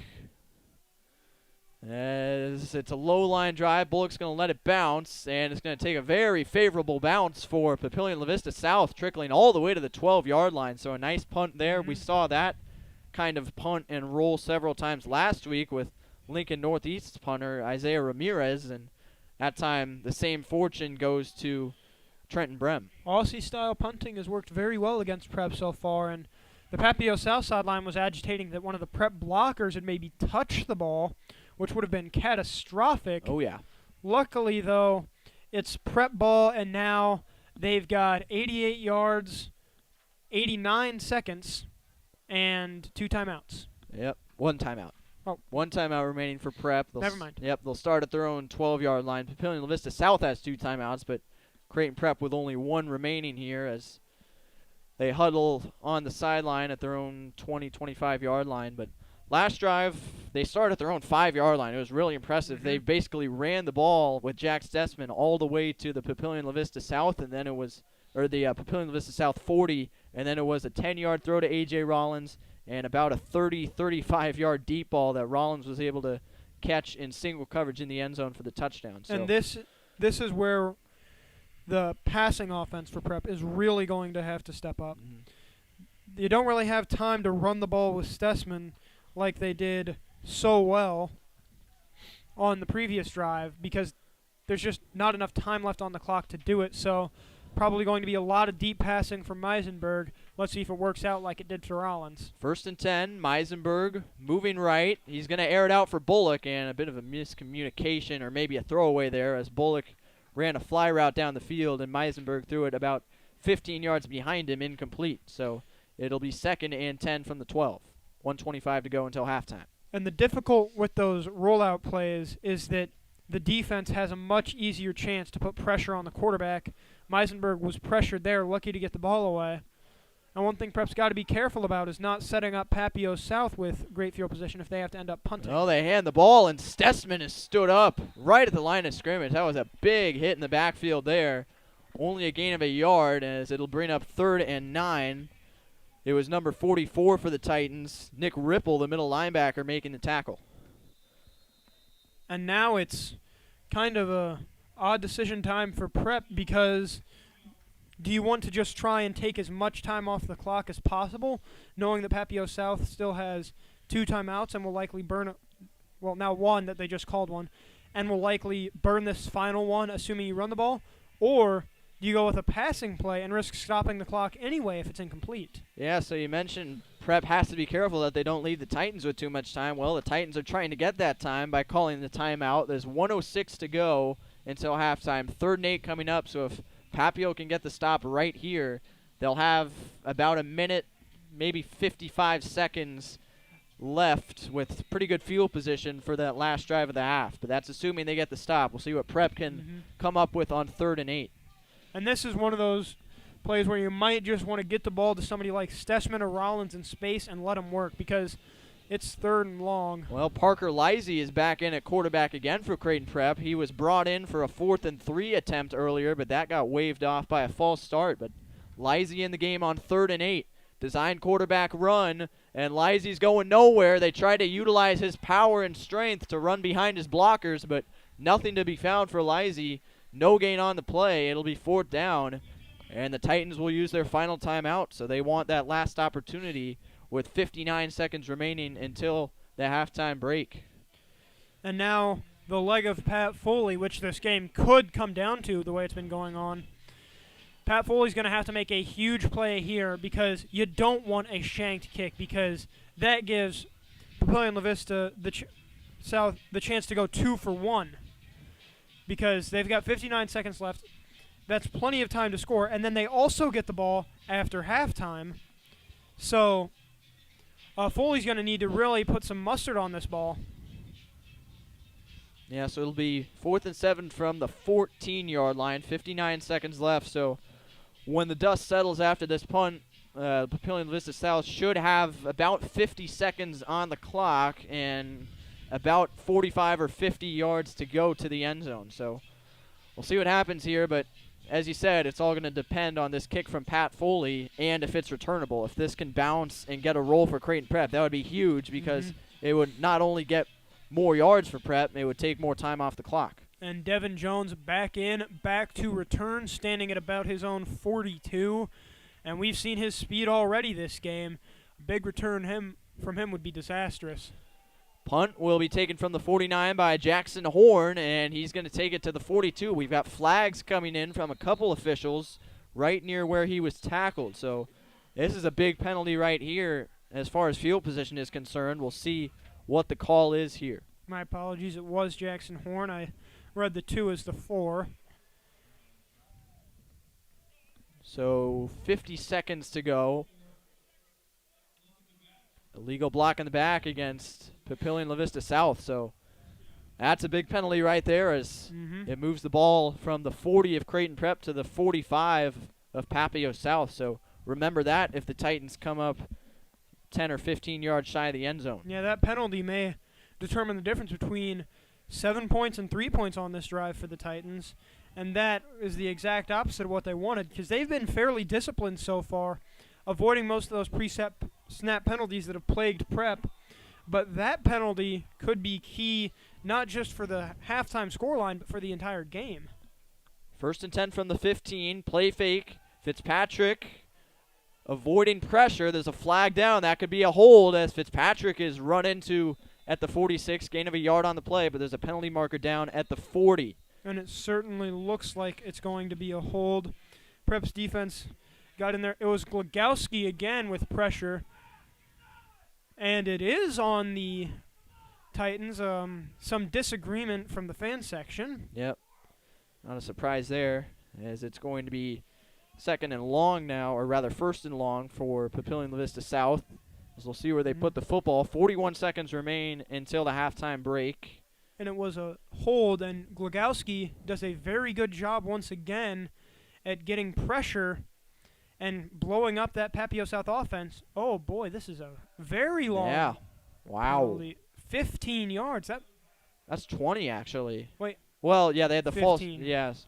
Well, yeah, at the 30-yard line. So, yeah, it's 15. I mean, you're right. Yep. That wasn't a hold. What penalty could that have been?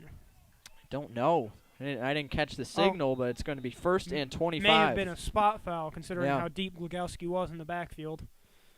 1st and 25. They'll just run the ball with Quillette, and that'll pick up 3 yards to the 33, and Prep not electing to use that final timeout. So that should take us to halftime, or at the very least close to halftime. What it looks like Papio South is doing is they're just going to cut their losses. They've gone from having the ball at the Prep 40 to having the ball at their own 45 to having 2nd down and 21 from inside their own 35. So the best thing they could do here is just get a nice long pass that sets up a field goal. Prep uses their final timeout with 11 seconds left, so now both teams have no timeouts left here, as it'll be 2nd and 21. 2nd and 21 from the 34 with 11 seconds to go. So Prep leads 7-3. Very low-scoring game, really the exact opposite of what we expected. We expected 2 possible results to come out of this game, either a Prep blowout like we saw last week or a shootout with Prep and Papillion La Vista South. We've gotten neither of those tonight. And the question is, if you're the Titans, how much do you trust Brady Fitzpatrick? 873 passing yards on the year, that's true, but 7 touchdowns, 10 picks. And last game versus Grand Island, only 47% completion. So looks like they might be going for it all here, considering that they have no timeouts and only 11 seconds. Wonder how far Fitzpatrick can throw it. Well, he's going to run to his right, and he's going to make a cut back, but all kinds of Prep defenders there, led by Alex Bullock.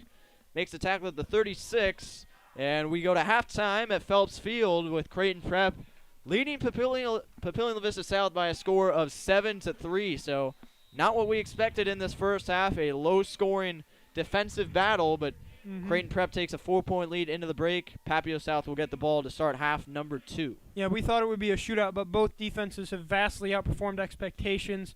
Except for one drive for each team, there's been a lot of the defense just blowing up what the offense wants to do, and that's why the score is so low. The big difference is that Preps made a few more big plays than Papio South. We had the Rollins catch, obviously, a couple of long Stessman runs, but Papio South really hasn't had that game-changing offensive play yet, and they're going to need one to stay in this game. Yep, so with this game at halftime, let's take a look at some of the matchups around Class A this week, and we've got some good ones. Of course, this game on Thursday night, most of the games tomorrow, but we've got a few of them going on as well tonight. Top 10 matchup, Gretna at number 7 and undefeated 5th-ranked Lincoln Southeast. Columbus at 2nd-ranked Bellevue West. Bellevue West leads that one currently 28-14 over the Discovers. Kearney and number 4 Elkhorn South, and Elkhorn South in a bit of a close game there. It's a 14-10 lead, or a 14-7 lead rather, for the Storm.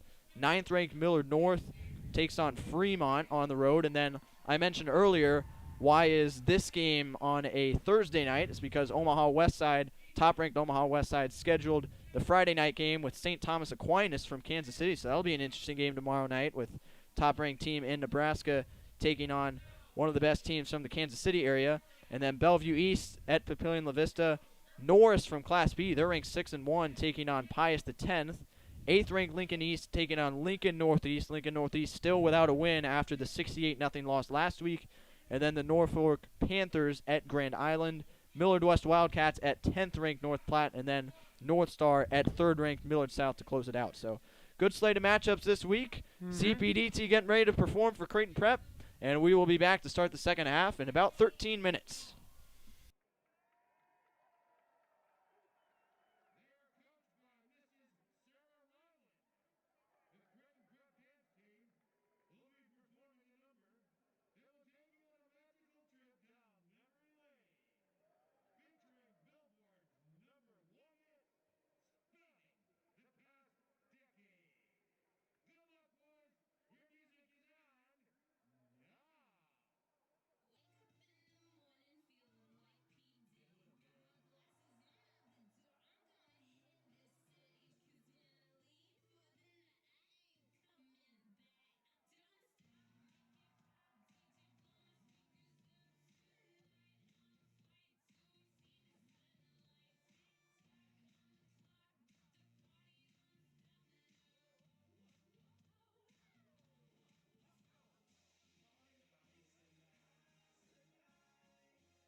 All right, welcome back to Phelps Field at Westside High School. Number 6 Creighton Prep taking on Papillion La Vista South. I'm Tyler Reedy alongside Brendan Preisman, and that first half was not what we expected at all. If you're just joining us, Prep leading 7-3 over the Titans. Yeah, and we came into this game with high expectations for the offenses, but then again, maybe we should have seen this coming. The Prep defense has been playing lights out for the past couple of games, and the Papillion South defense, when they're not giving up 40-plus points, is actually a pretty solid unit, forcing 10 turnovers this year. And remember, that's 6 tackles for loss per game.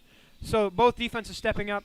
The big difference so far has been Jack Stessman and A.J. Rollins. It was all those two on Prep's scoring drive, and that's been the difference. And this could be a very different ballgame in so many different ways. Prep's first drive, trick play with a backwards pass to Bullock, nearly resulted in a touchdown, and then a 4th and 3 false start penalty leading to a missed field goal. And then for Papio South, going for it on 4th and 2 from the Prep 5, if they make that, or if they just go for the field goal, this score is very different, and we're probably talking about something completely different. But so far, the game has not unfolded how we expected at all. Both teams going all out in their season finales.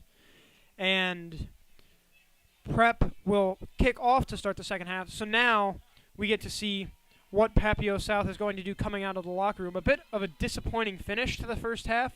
A couple of penalties on the punt return and then a hold ruined that drive for them. But maybe they come out in the second half with new life.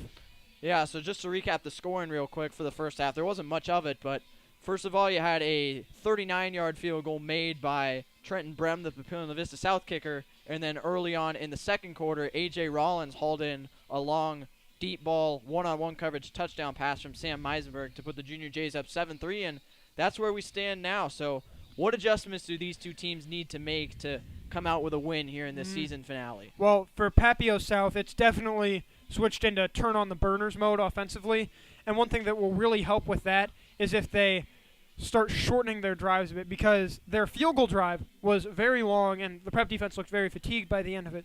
But by this point, there's only 24 minutes to go, and if Prep gets another touchdown before Papio South scores again, that's an 11-point deficit. You don't have the time for a 6-minute drive at that point. Like we saw with Prep against Millard West, if you need to score quickly, then you better start scoring quickly soon. All right, so Papillion La Vista South will get the football to start the second half, trailing by a score of 7-3, as Pat Foley, the recent Arkansas commit 2 days ago, will kick it away to the Titans. Missed his first kick of the year earlier. Yeah, it was a 52-yard try that came up short. Foley, Prep has had some chances to try long field goals with Foley, but they've been hesitant to do so, but they finally gave him a shot from 50-plus, but came up short, and as a result, Prep leads by 4 instead of 7. So Foley will kick away to the Titans, and the second half will begin. He and Trenton Brem in a nice battle for best kicker of the game. Yeah. Obviously, they're the only two kickers right now, but they're both very talented. All right, second half is off and running from Phelps Field. Kick will be returned from the 5 by Jaden Quillette, and he's got a lot of speed going, but he's hit hard by the Junior Jays, as we've seen several physical plays made by the special teams unit. And that time the tackle was made at the 24-yard line, so that is where the Titans will begin with 1st and 10 to start the second half. Paulette, it looked like he was limping a little bit after that hit. Still not sure on Devin Jones's health. We saw him jogging a little bit near the end of the first half. But if they lose Quillette, that's now their 2 best running backs down. And that means that Brady Fitzpatrick is going to have to carry even more of the rushing load. And there is still no Devin Jones. It is Jaden Quillette at running back to start the second half for Papillion La Vista South. So we'll keep an eye on Devin Jones on the sideline wherever he may be. But it is Quillette in motion. Fitzgerald fakes to him, takes off right up the middle. He's got all kinds of space, juking out a Prep defender, and Brady Fitzgerald is all the way to the 49-yard line with a gain of 25. Fitzpatrick. Brady Fitzpatrick for 25 yards and a first down for Papio South. So we saw his mobility on display in the first half, and it continues into half number 2. And Fitzpatrick looking more like Fitzmagic. He's so good at getting the defense's eyes off him with pump fakes and then just taking off up some wide open space. Quillette with a spin move as he gets the carry on first down and picks up another one for the Titans all the way to the 38-yard line of Creighton Prep, gain of 13 yards, and the Titans off to a hot start here in the second half. And one thing I mentioned that Prep would have to do in the first half is stay disciplined, and that continues to apply here. They're starting to overcommit. First play, they overcommitted to the pass, and that left a lot of running room for Fitzpatrick. That play, they committed to Fitzpatrick, and Quillette had a lot of open space to run. Well, that time they commit well to Quillette, who was able to pick up about 2.5 as he ran into a crowd of Prep defenders. So that'll bring up second and about 7 yards from the 35 as Prep's run defense tries to get a stop here. They've been good at bending but not breaking. They've let Papio South into their own territory several times, but only 3 points have come out of it for the Titans. So here's second and 7 from the 35. Play fake. Fitzpatrick wants to run, makes a nice stutter step move to the outside, but he's hit hard by Jonah Moore and then finished off by Michael Barrett as well. So it's going to be third and about 6 for the Titans. And some incredible blocking there by the Titans offensive line to give Fitzpatrick as much time as he had, because he didn't have a single receiver open, and he was just desperately looking for a way out. So the offensive line has really been the story of the game for Papio South. They're why the Titans are still in this game. It's because that Prep defense, except for a couple occasions, namely with Joey Glukowski a couple times, haven't really been able to put pressure on the quarterback or get the running backs for loss. So third and 6 from the 34. They are within Brem's range. Trenton Brem, the kicker, he's made from 52 this year. Just don't take a sack. Yep, and they set up a screen pass, so they're able to get positive yardage to the 31, and that will set up a decision here on 4th and 3 as the pass went to Jackson Horn, the wide receiver. He is also slow to get up. So 4th and 3 coming up from the 31. It'd be a 48-yarder from here. Their kicker, Trenton Brem, has made several kicks this year of similar distance, and he's going to try another one. So the Titans putting full confidence into their kicker here, and he's going to try from 48 and look to make this a 1-point game. And Jackson Horn looked like he was limping back to the huddle a little. That's another star gone for Papio South, and their offense is really going to have to rely on Brem's kicks. 48-yard try. That's fading left. Did it squeak in Oh, the uprights? my. It did. What a kick from Trenton Brem as he nails it from 48 yards. He just squeezed it into the corner, but the kick is good, and it's now a 7-6 ball game. So Titans and Junior Jays keeping it close. 9:16 to go in the third quarter. So we'll see how Creighton Prep can respond with their lead And cut down to a single another point. very impressive kick by Trenton Brem. And one thing to watch out for this game is Alex Bullock's gotten around the edge twice now and been just a few seconds late to actually get a hand on the kick. If it comes down to a final play where it's win or lose for Prep off a Trenton Brem kick, then I fully expect Bullock to be able to make a play. Yeah, Prep's had a blocked kick this year. They blocked one against Lincoln Southeast in the 24-21 loss back on the 18th of September. And we'll see if they can get to one here. They're going to have to, because, you know, if Brem gets it off, there's a high likelihood that it goes through the uprights. And Devin Jones still with his helmet off on the sideline. He appears to have had his wrist taped. Does not look like he'll be returning very soon, but we will continue to update you on his condition. Yeah, it looks like the left wrist for Devin Jones. He has not seen the field in a while. It's been the backup, Jaden Quillette, getting all the snaps and touches for Papillion La Vista South. So And he was basically their Jack Stessman for the first quarter. And if they don't have him, as we said, that's a pretty big blow to their offense. So Trenton Brem will kick. Low line drive. This will bounce and be fielded by Pierce Johnson at the 10-yard line, and he's going to take it close to the 30, still running his way to about the 31. So that's where the Junior Jays will begin their first drive of the second half. And offensively, they were only able to come up with points on one of their drives, but it was an impressive one. They started at their own 5-yard line early in the second quarter, ran it with Jack Stessman several times to get him to the Papillion La Vista South 35, and then a long touchdown pass to A.J. Rollins. But other than that, this offense was fairly quiet. Yeah, on this drive, what Prep's got to do is they've got to set the tone of this half. They've got to run the ball a lot with Stessman behind Max Sanders and that great offensive line. They've got to get those nice short passes that work so well. They've got to start controlling the game because they're up, and even a 1-point lead in a low-scoring game like this could be huge. They toss to Stessman on first down. That picks up about 5 yards, so 2nd and 5 coming up from the 36. Under 9 minutes to go in the third quarter. Prep leads by a score of 7-6. A.J. Rollins isolated toward the bottom of your screen. He's got the only touchdown tonight for either team. I formation for the Junior Jays. 2nd and 5. It's another handoff. Stessman looking for room, bouncing off would-be tacklers and only getting a couple yards, so it's going to be an early test here in the second half for Creighton Prep. They'll have 3rd and 3 from the 38. And this is one of those plays where the short passing game would be huge for Prep. Meisenberg has shown his ability to make throws of all types, but we haven't really seen him have to make a short throw in a pressure situation this game. He's got Sanders to his right, Stessman to his left, and he will throw. Fire in for Rollins. He's got him out across the 45 and taking it to the 46-yard line. So a first down for Creighton Prep. Gain of 8 yards as Meisenberg hooks up again with who has been his favorite target tonight, A.J. Rollins for 8 yards. And a Junior Jays first down. They'll actually spot it at the 47, so make it a 9-yard gain on the pitch and catch. And that's just A.J. Rollins out in space. And there's almost nothing that any team in Class A can do about that.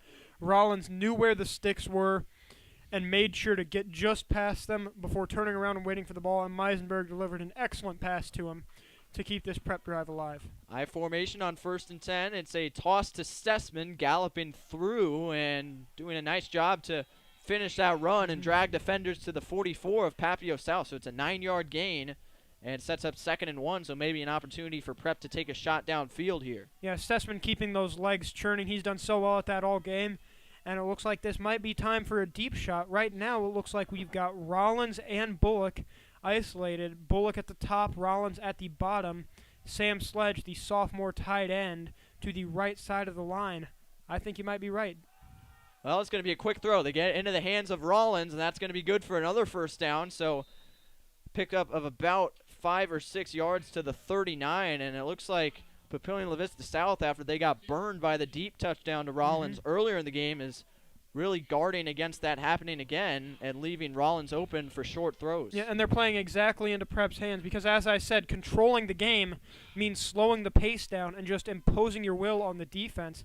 And if A.J. Rollins has that much space, then what are you supposed to do as a defense? Because you clearly can't play up on him after that long touchdown earlier. Play fake on first down, throw on the run. There's Rollins again, but a nice hit on the ball, knocks it away. Perfect timing there as it's incomplete. 2nd and 10 coming up for Prep from the 39-yard line as Meisenberg continues to try and get the ball into the hands of his top-tier tight end, but no success there. About 6.5 minutes to go in this third quarter, and that was Trenton Brem, the kicker and free safety, who made the hit.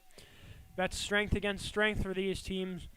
And Trenton Brem wins that battle versus Rollins. 2nd and 10. Meisenberg's going to take it himself. Hasn't done that a whole lot tonight, but he finds some success here, gaining 6 yards and setting up a much more manageable third down as it'll be 3rd and 4 from the 33. And Prep kind of going into the option style a little bit there. Meisenberg faked the fullback dive to Max Sanders. Instead, kept it himself for a nice gain. And now 3rd and 3 again. And now as the defense, you're faced with the quandary. Do you take your chances one-on-one with a deep shot with Rollins? Prep brings in Thomas Lydon and Trey Olden at the bottom of the screen at wide receiver. Meisenberg's going to roll the other way, looking for Bullock. He's got him on the sideline for a first down. So Meisenberg finally is able to connect with Alex Bullock again, and it's a first down for Creighton Prep. Gain of 10 on the play.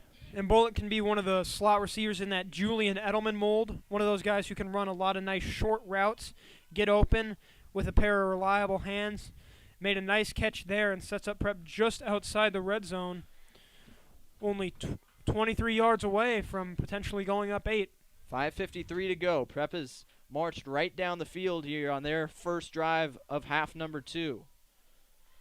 1st and 10 from the 23. Junior Jays lead by 1 as Stessman continues to shift around in that backfield. And he'll get the carry. Burst of speed right through the middle. He stiff arms his own offensive lineman, as that was the right tackle, Joey Krawcheck. falling victim to that push, and it's a gain of about 6 yards, maybe 7 down to the 16. And Prep doing a good job spreading out the offense right now.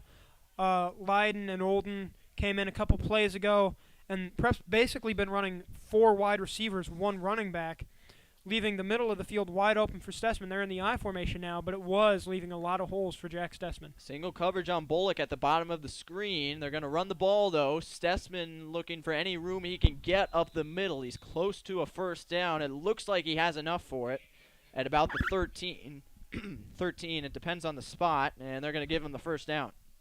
So first down Prep at the 13-yard line with Stessman. Yeah, and Stessman just continuing to power through that Titans defense. He's been getting the yardage he needs on almost every play, and when you're up against a running back like that as a defense, there's really nothing you can do short of bringing a weapon. 4:50 to go in the third quarter. Meisenberg looking for the fade route with Bullock. He makes the catch on the back shoulder throw, and it's a Creighton Prep touchdown. Alex Bullock from 13 yards out, making it look easy again. And the Junior Jays lead by 7 with 4:47 to go in quarter number 3. And Prep continues to do great things with those isolation coverages. We saw Rollins with the deep route on the left side, one-on-one in the second quarter. And now Bullock one-on-one fade route the left side in this third quarter. And Prep has the chance to make this an 8-point game with 4:47 to go in the third quarter. Another great drive from them once again, ending with a great throw from Meisenberg to a receiver in a one-on-one situation. Pat Foley's extra point is up and good, and it's a 14-6 lead for Creighton Prep. And that was really the passing game for Creighton Prep on that drive. We talked about the first touchdown drive for the Junior Jays. They got most of their yardage on the ground, but that time throws to Rollins, and then at the end of the drive throws to Alex Bullock, eventually resulting in the touchdown, where what got the Junior Jays down the field there. Yeah, because the deep pass to Rollins might have freaked out the defense a little bit. And what they did, pretty wisely in my opinion, was they started backing up their defense so that Rollins and Bullock wouldn't be able to beat them deep. So Prep was just like, okay, we'll take what you're giving us, those 4- and 5-yard passes on every play. And they just took them right down the field. Another great drive from Jack Stessman.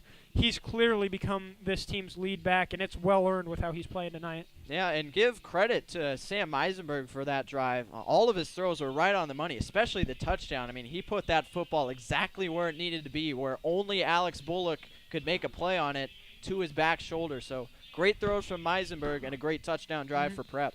Meisenberg may not be a guy who makes as many flashy plays as Cole Payton or scores as much, but one thing that they have in common is they're both leaders of their team who will do whatever their coaches and teammates need of them to get the first down, to get the score, or to get the win.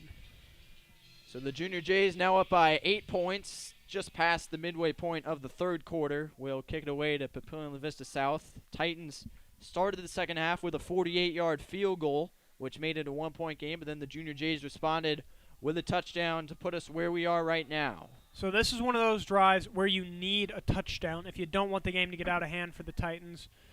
It still doesn't look like they have Devin Jones, so they'll be having to go 80 yards to keep themselves in this game. Yeah, so they'll start at the 20 on the touchback, and first drive of the second half for Papio La Vista South was a pretty good one. They moved the ball well, especially on the ground with their backup running back, Jaden Quillette, along with the continuation of successful runs with the quarterback, Brady Fitzpatrick. So we'll see if they keep it on the ground or if they try and air it out and open things up on the outside the here. Quarterback run, if you're the Titans, might be the way to go here because Prep still hasn't shown that they can consistently stop that, especially on those little trickery type plays where Fitzpatrick drops back as if to pass and then takes off up the middle. Prep's just been taking their eyes off him as soon as he drops back, and they can't continue to do that. Fitzpatrick's quick throw is behind the receiver and incomplete. Fitzpatrick got drilled as he tried to throw that one, as looked like he was going for number 88, Ian Medic, the junior tight end, but incomplete. 2nd and 10 coming up. And that was Hayden Stessman coming off the edge who made the hit on Fitzpatrick that forced the throw. And if Prep can get the blitzes going, then Papio South is going to struggle, especially without a true dependable running game. Toss play here on second down, and it gets spilled deep in the backfield as Quillette got wrapped up quickly. And then it'll be 3rd and 14 as it looked like that was a Tony Melitti, the senior linebacker. He's been making plays all season. I believe he was the Junior Jay's leading tackler last year. And he shows why with those great instincts and that great speed there, forcing a 3rd and 14 with about 4:15 to go in this third quarter, a clear passing situation, and this is what Prep secondary loves. 3rd and 14 from the 16. Fitzpatrick wants to run, cuts to the outside. Oh, he's got nothing going for him there as the Junior Jays defense contains him beautifully and takes him down. Gain of only 1.5 yards and a 3-and-out forced by the Creighton Prep defense. And what the defensive line did on that play is they switched from just a straight rush where the defensive lineman just runs straight at the quarterback to a contain where the defensive ends loop around their blockers in an effort to keep the quarterback in the pocket and make sure he's got nowhere to go. And it worked very well for them there. Only gain of about 2 for Fitzpatrick, and with 3.5 minutes to go, Prep will get the ball and a chance to extend the lead to double digits. Trenton Brem will punt to Alex Bullock. He's going to take it from the 47. Good running start. Cut back for Bullock. He's into space now and brought down at the 32. So great starting field position for the Junior Jays here. Leading by 8, and they've got a chance to get some breathing room on the scoreboard here on this drive as Bullock's a bit shaken up jogging off the field. But speaking of getting breathing room on the scoreboard, we're keeping an eye on that Bellevue West game. We mentioned at halftime that it was close with second-ranked Bellevue West and Columbus. The Thunderbirds have taken a 35-21 lead over the Discoverers in that one. So we'll see if they can get out of the slump they're in against much lower-ranked Columbus, and we'll see if Prep can get out of the slump they're in against Papio La Vista South here. You can't be overconfident here like you were on the first drive. Just keep doing what's working. Keep handing the ball to Stessman using the short passes. Hand off to Stessman. There were whistles there as he was taking the handoff. Looked like there might have been a timeout from Prep, but there's no need to overthink this drive. They're basically already in Alex Bullock's field goal range. Just don't get too risky or tricky with it. TV timeout. So no timeout called for from Prep. This is a TV timeout with 3:16 to go in the third quarter. So Prep with great starting field position here. And that's why you should watch CPTV. We don't delay the game. You also won't miss anything watching us. Yep. Keeping our eyes on the field. So they'll break the huddle again. Prep will start at their own 30-yard line as they will redo, or at the Papio La Vista South 30-yard line as they'll redo that first down, and they'll stick with the I formation here. Bullock one-on-one, bottom of the screen, and Prep might have showed their hands a little bit with that Stessman run, but the Titans haven't been able to stop Stessman so far, and it looks like they will go to him again. Stessman again, and he's wrapped up right at the line of scrimmage, so a nice start to the drive for Papio La Vista South with their backs against the wall. No gain on the play. 2nd and 10 coming up. And just a pure stop here. If the Titans can somehow get away with not allowing a single point on this drive to Prep, then that will be a huge flip of momentum. They're looking for Bullock. Bullock's open on the outside, and he's inside the 25-yard line, making it 3rd and much more manageable as it was soft coverage from the Titan defense. And it'll be a gain of about 6, and 3rd and 4 coming up from the 24-yard line. And Alex Bullock, a really smart football player. He and Rollins in the second half have just been feasting on that soft coverage. And so far, the Titans haven't been able to do anything about it. Sets up a 3rd much more manageable. They fake to Sanders. Meisenberg takes it himself. He's wrestled down I think he might have got it. Right at the line of gain. The spot is not a generous one. They're going to put him at the 21, it looks like. Yep, it'll be 4th and 1, maybe 4th and 3/4 of a yard here. And it looks like Creighton Prep's going to leave the offense out onto the field here for this 4th and inches. And much like Papio South's decision to go for it on 4th and 2 from the Prep 5 in the first half, this is where you just assert yourself. It's Lizzie again, probably quarterback power. No, they hand it to Stessman. He's got the first down and more. Stessman breaking inside the 10 and dragging defenders near the goal line all the way to the 1. So what a run from Stessman as he only needed half a yard. He got 20, and it's 1st and goal Creighton Prep. And Jack Stessman just continuing to show how incredible of a runner he is. He should have been tackled after about 5 yards, but he just kept going. And he had to be hit by at least 3 or at least 7 Quarterback sneak. Parker Lizzie. Did he get in the end zone? Yes, he did. Touchdown, Creighton Prep. Parker Lizzie from a yard out. So he's got rushing touchdowns in back-to-back games. Creighton Prep has touchdowns on back-to-back drives, and they've got a 20-6 lead with 1:30 to go in the third quarter. So they convert on 4th and inches from the 21, and then Lizzie runs it in himself from a yard out. And another great drive from Prep. We talked about how both teams would have to get the ball into the hands of their star players. And so far, Prep's been doing that in the second half. It's been Rollins, Bullock, and Stessman, and that has led to a 21-6 lead with 13 minutes and 30 seconds of football remaining. Well, hold on. We've got a flag here on the extra point. It was good from Pat Foley. We'll see what the penalty is here. As the officials are discussing it, flag is at the 3-yard line of Papillion La Vista South here. As still no signal yet from the officials. And here comes the call.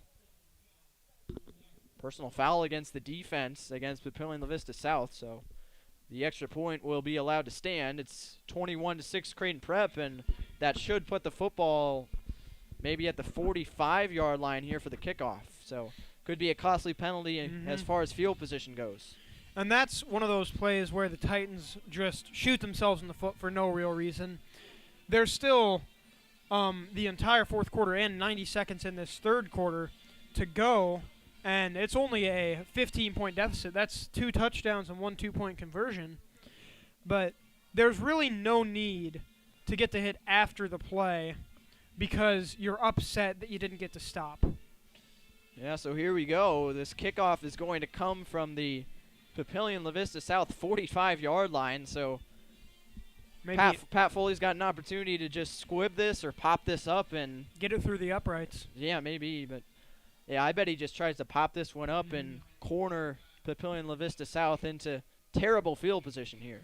Yep, and a return here is sorely needed for the Titans. Much like Lincoln Southeast last week, they really can't get out of the shadow of their own 15 on the returns, but if they're able to flip this somehow into decent field position, that could be a huge boost for their offense too. Yeah, so Foley will kick from the 45-yard line here of Papillion La Vista South. So let's see how they play this one. It is going to be just a regular kick. That's going to go just short of the uprights. So Foley trying to get redemption for the 52-yarder he missed earlier in the game with a kickoff from 55 yards, but comes up just short. Touchback. All you got to do is center the ball, and he could have hit that from 50, no problem. Yeah. So Papillion La Vista South will begin at their own 20-yard line with 1st and 10. The score: Creighton Prep 21 and the Titans 6, as the Junior Jays trying to pull away here in the second half. And Fitzpatrick really might have to start throwing the ball over the field, all over the field a little bit more, because the run game in this third quarter has been almost completely shut down for the Titans. And it's time-consuming, too. Yeah, so Fitzpatrick's got to start throwing it deep. Well, they'll start with another run, and as you said, it goes nowhere. Goes nowhere, maybe a yards gain on the play there, as looked like it was Quillette again, and it'll be 2nd and 9 from the 21. So the Junior Jays just continue to shut down the Papillion La Vista South run game, which got off to a good start with Devin Jones, but ever since he's come out, it's been stifled. That's now the second time that an injury to a great runner for the other team has helped Prep along in their quest for victory. First against Millard West, and now Devin Jones here for Papio South. 2nd down, they run it again up the middle, and again the Creighton Prep defense has the answer. Gain of only a couple on the play as it was Quillette again. And now the Titans forced into a passing situation on 3rd and 7 from the 23. And with under 40 seconds now to go in this third quarter, there's really no point in sticking to the system, because you've got to make up 15 points against an offense that is just cut through your defense like a knife through butter. You've got to get points on the board and fast. Quick pass. It is caught by Horn. He's right at the 1st down marker. Ooh. Let's see where they put the football. That's a and they generous got it. Spot. 1st down at the 30, as Horn's effort was just enough to move the chains. Gain of 7 on the play, and a much, much needed 1st down for Papillion La Vista South. We've seen a few passes over the middle for Papio South so far, but not too many. That pass, huge for them, and it looks like they're going to take that momentum into the fourth quarter. 1 quarter left to play, 12 minutes. Prep up 15 points, 21-6. Yeah, so 21-6 Creighton Prep. 12 minutes remaining as we go to the fourth quarter here at Phelps Field, and it's definitely not what we expected. Creighton Prep starting to pull away a little bit, but a lot of people expecting another blowout similar to the one we saw last week in the Lincoln Northeast game, but it's been much closer, much less scoring, but I think Creighton Prep's starting to find their rhythm on both sides of the ball. Would you agree? Yeah, we've seen this a couple times, first against Millard West, and now it's looking like here as well, where Prep takes until the second half to really get their mojo and find out what's working. And with Jack Stessman, A.J. Rollins, and Alex Bullock, they appear to have found it. And the soft coverage for the Papillion South Titans is really harming them more than it's helping them, I'd say, because they're just allowing Prep to drive down the field with those short passes. And that's also helpful because Prep isn't getting as fatigued. If you're a receiver and you only have to run 5 or 7 yards before you get tackled, then you're still fresh. If you're the quarterback who's only got to throw the ball 7 yards, you're fresh. And if you're the offensive line who's only got to block for 2 or 3 seconds, then you're feeling great. While the defense just continues to get gashed. Yeah, so this isn't the only close game around Class A tonight. Fourth-ranked Elkhorn South and Kearney are tied at 14 right now in the second half of their game, and then we've been keeping an eye on second-ranked Bellevue West in their matchup with Columbus, and that game is now 35-28 in favor of the second-ranked Thunderbirds. So some close games and some potential upsets and shifts in the top 10, which could benefit Prep if they can pull out a win tonight. So we'll keep you posted on that, but we'll see if the Junior Jays can hang on for the victory. You know, Papillion La Vista South is going to give it their all in their last regular season game of the season. 12 minutes to decide it. Prep leads by 15. Got to get a quick score to open this quarter, just like Prep did against Millard West. Fitzpatrick tried to go deep down the sideline. Now he's going to take off himself. He's got all kinds of room, high stepping to the 39 with a gain of about 9 yards. So good start on the ground. Fitzpatrick continues to slice through that Junior Jays defense with his legs, and it'll be 2nd and 1. And that quarterback run game going to be probably a pretty big part of the offense for Papio South, considering they're basically passing every down now, because, as I've said multiple times, the Prep defense appears to just lose track of Fitzpatrick as soon as he drops back to pass, and he's used that to his advantage. He'll have to continue to do so in this fourth quarter. They hand off to Quillette, and he's got the first down as he got pushed back, but forward progress will put him at about the 42, and it'll move the chains for the Titans. So a gain of 3 yards, and it's 1st and 10. So good start to the drive on the ground for Papio South. Papio South got to start showing a little bit more urgency, too. They're still looking to the sidelines for every play, and that could take some valuable time off the clock. When a game gets to this point, you might have to just go. 1st and 10 at the 42. Another handoff. Quillette is spun down at the 45. That'll pick up 3 yards. 2nd and 7 coming up as the clock continues to roll here, and the clock, not quite Papio South's enemy just yet, but it's not their friend. Yeah, you got to be careful. Don't take too much time off on this drive, especially with a red-hot Prep offense on the other side. So it'll be 2nd and 7 from the 45. 10.5 to play here in regulation. Junior Jays lead by 15. The one benefit to this break and then a medium-length drive by Papio South would be that it gives their defense a lot of time to rest. Fitzpatrick has nowhere to go, running to his left as he was wrestled down by Alex Bullock along with Hayden Stessman. So 3 and 9 in there for the stop, and Creighton Prep forces the Titans into a 3rd and 8 situation here from the 44. And this could be potentially the last play where Papio South still has a good chance to win if they don't convert this first down here. It's 3rd and 8, and they've been struggling with 3rd down and long all game, but they can't afford to punt here. 3rd and 8, and yeah, who knows, if they can get a good amount of yardage here, it could be 4-down territory.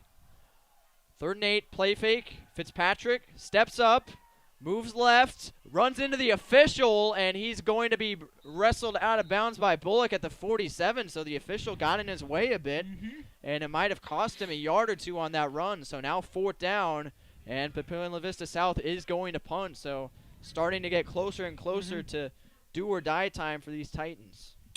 And maybe if you're playing South here, what you do is you fake the punt because Brem, obviously the rugby or Aussie-style punter, rolling to his right when he punts. I mean, the Prep defense is going to see that and just think, oh, that's how he punts. But if he keeps rolling and starts going forward, I mean, we know Prep has kind of blinders on when it comes to the quarterback run. Maybe it's the same way coming to the punter run.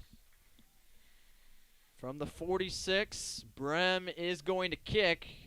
Alex Bullock will let this thing bounce at the 20, and it's going to roll inside the 15 and come to a stop there at about the 14.5-yard line. So that is where Creighton Prep will begin, and this Junior Jays offense has made their halftime adjustments and found success. They've scored touchdowns on back-to-back drives to begin the second half.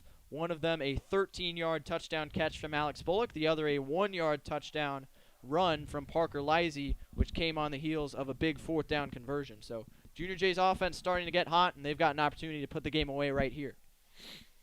And if you're Papio South here, you need a stop and you need it quick. This is kind of a flip-flop of the situation that we had with Millard West, where we were always talking about how Prep needed to score quick and stop quick. Papio South needs to do the same thing, but with plays like this. Pass is caught by Bullock as Meisenberg made a great throw on the run. There's a flag down back at the 21 as Bullock picks up 28 yards. Looked like it was happening on the tackle. It could have something to do with the Bullock stiff arm. I thought the flag came in right as the pass was being hauled in, so we'll check the marker as it's at the 21-yard line of Creighton Prep. The play picked up 28 yards from Meisenberg to Bullock, but we'll have to see if it stands. Still waiting for a signal from the officials here, and we'll get it. It looks like an eligible man downfield. Ooh. That's an interesting one. So Creighton Prep will have to back up as the 28-yard pitching catch is wiped off the board. And it'll be first, and we'll have to see how long this first down will be for Creighton Prep following the penalty. We'll march back to the 10 and put the ball there. So it'll be 1st and 15 from the 10-yard line. And that could be exactly what this Papio South defense needs. We haven't seen them get any penetration at all. I don't think they've got any tackles for loss quite yet. But if they could keep forcing Prep backwards here, that could set them up with a nice field position on the next offensive drive, which they clearly desperately need. Toss to Stessman on 1st down, and he's not able to find much space trying to shift through that defense and staying on his feet. So hard running from Stessman, but it only gets a couple yards, and that'll bring up 2nd and 13 from the 12. 9 minutes to play in the 4th quarter. Stessman looking like a human joystick out there, and his counterpart for the Titans, Devin Jones, still out, still with no helmet on, limping over to the bench right now. I very much doubt that we'll be seeing him back in the game again, but do hope he's okay. 2nd and 13. Handoff up the middle, and there's some space there for Max Sanders. He's going to make it a 3rd and more manageable. It'll be 3rd and about 6.5 from the 19-yard line as Sanders picks up about 7 yards there. So likely passing situation for Prep, but the nice thing about that is how accurate Sam Meisenberg has been throwing the ball as of late. And if you're Papio South, what you definitely have to do is get pressure and get some penetration by the defensive line, whether it's a pass or a run. Roll out. Meisenberg gets a good block, throws toward the sideline, and that is incomplete, intended for Alex Bullock. So the Titans get the stop they need, and with 8:10 to go in the 4th quarter, they're set to get the football back on the punt.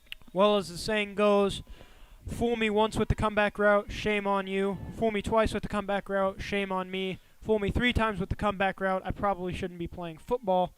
Luckily, Papio South didn't have to get to that 3rd time. Some great coverage. They were expecting the rollout all the way. There were about 3 defenders in between Meisenberg and Bullock on that play. So a nice stop by Papio South, and an incompletion stops the clock with 8:10 to go.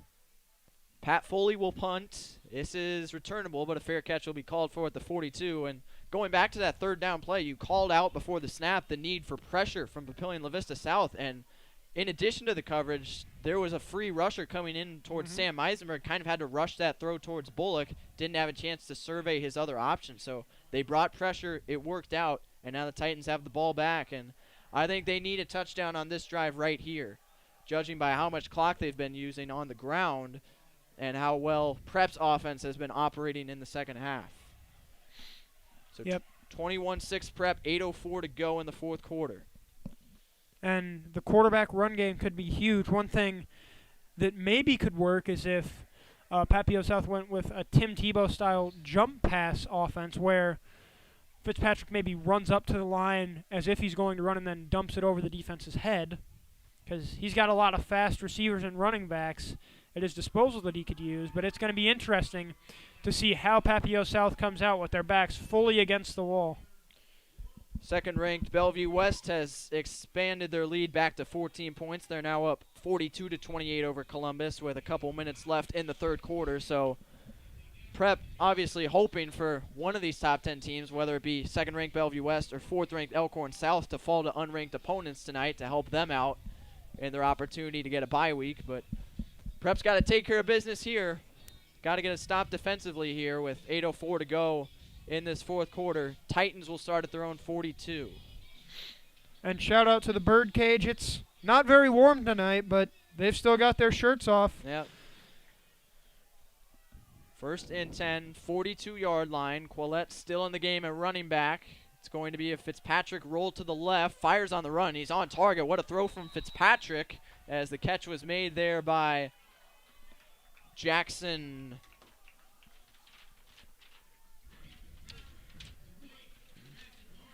Horn at the 48-yard line, and it looks like it's good for a first down. And an impressive throw by Brady Fitzpatrick there on the run across his body. Delivers a solid throw to Horn to keep the ball moving. Handoff on first down. There's some space for Quillette before he stood up at the 43-yard line. Nice hit was made there by Tony Melitti, the middle linebacker. Gain of about 5 on the play. And Melitti's been one of those guys on the Prep defense who's been everywhere tonight. He and Joey Gliowski have really made life miserable for that potent Papio South rushing attack. And now, about 7.5 minutes to go, Papio South driving. If they could score with under 6 minutes to go, a comeback is still well within reach. Or with over 6 minutes to go, sorry. 2nd and 6. Fitzpatrick fires toward the sideline. That's overthrown and incomplete. Looked like he was trying to get the ball to Jackson Horn again, but overthrown. Coverage on the play from Sam Rodino, and it'll be 3rd and 6. Obviously 4-down territory here for Papillion La Vista South.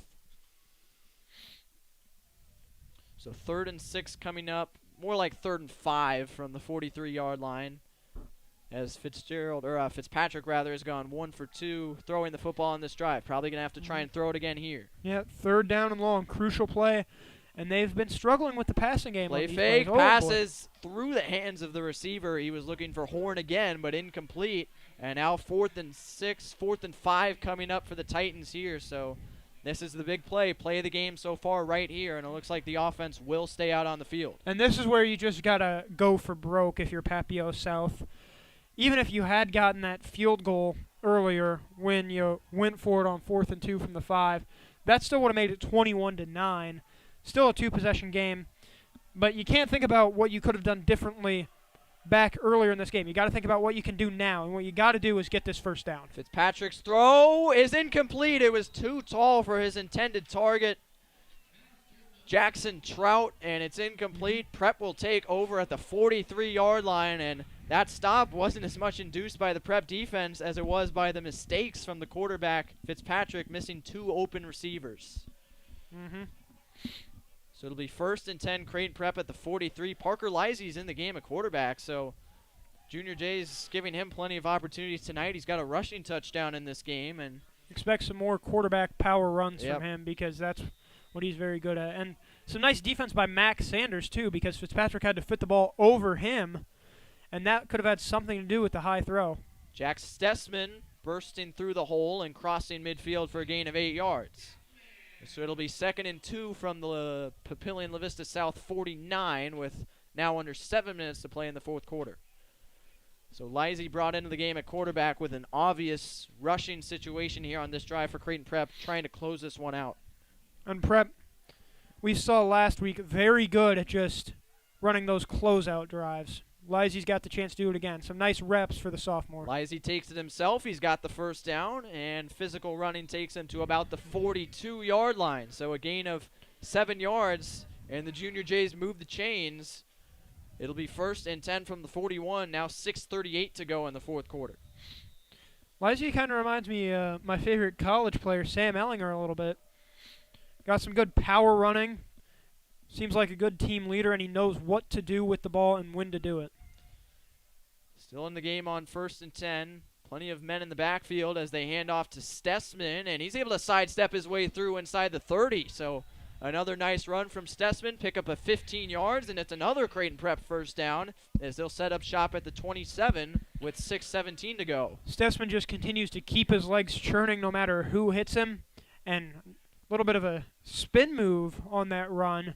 Wasn't even really intentional, just spun around by some of the hits, but he kept going anyway, and he's definitely been the MVP of this game for Prep. He's been the lead back on all of their scoring drives. Prep continues to roll with 3 players in the backfield on 1st and 10 at the 27. Under 6 minutes to play in this fourth quarter. Lisey's going to look to throw this time. He's got an open George Egan slipping out of the backfield. It's another solid gain for Prep, this time 4 yards through the air as Egan catches his first pass of the season, and that'll set up 2nd and 6 from the 23-yard line with 5.5 to go. And Prep clearly got Papio South back on their heels with 3 different running backs in the backfield and a running quarterback under center. There's so many different things that the Prep offense could do to make a play, and Papio South just clearly can't defend all of them. And they nearly jumped off sides there, but no whistle. They'll play on here on 2nd and 5 from the 23. Bullock. Yeah, now he there is got a whistle. Bullock. Lisey got Bullock with the hard count.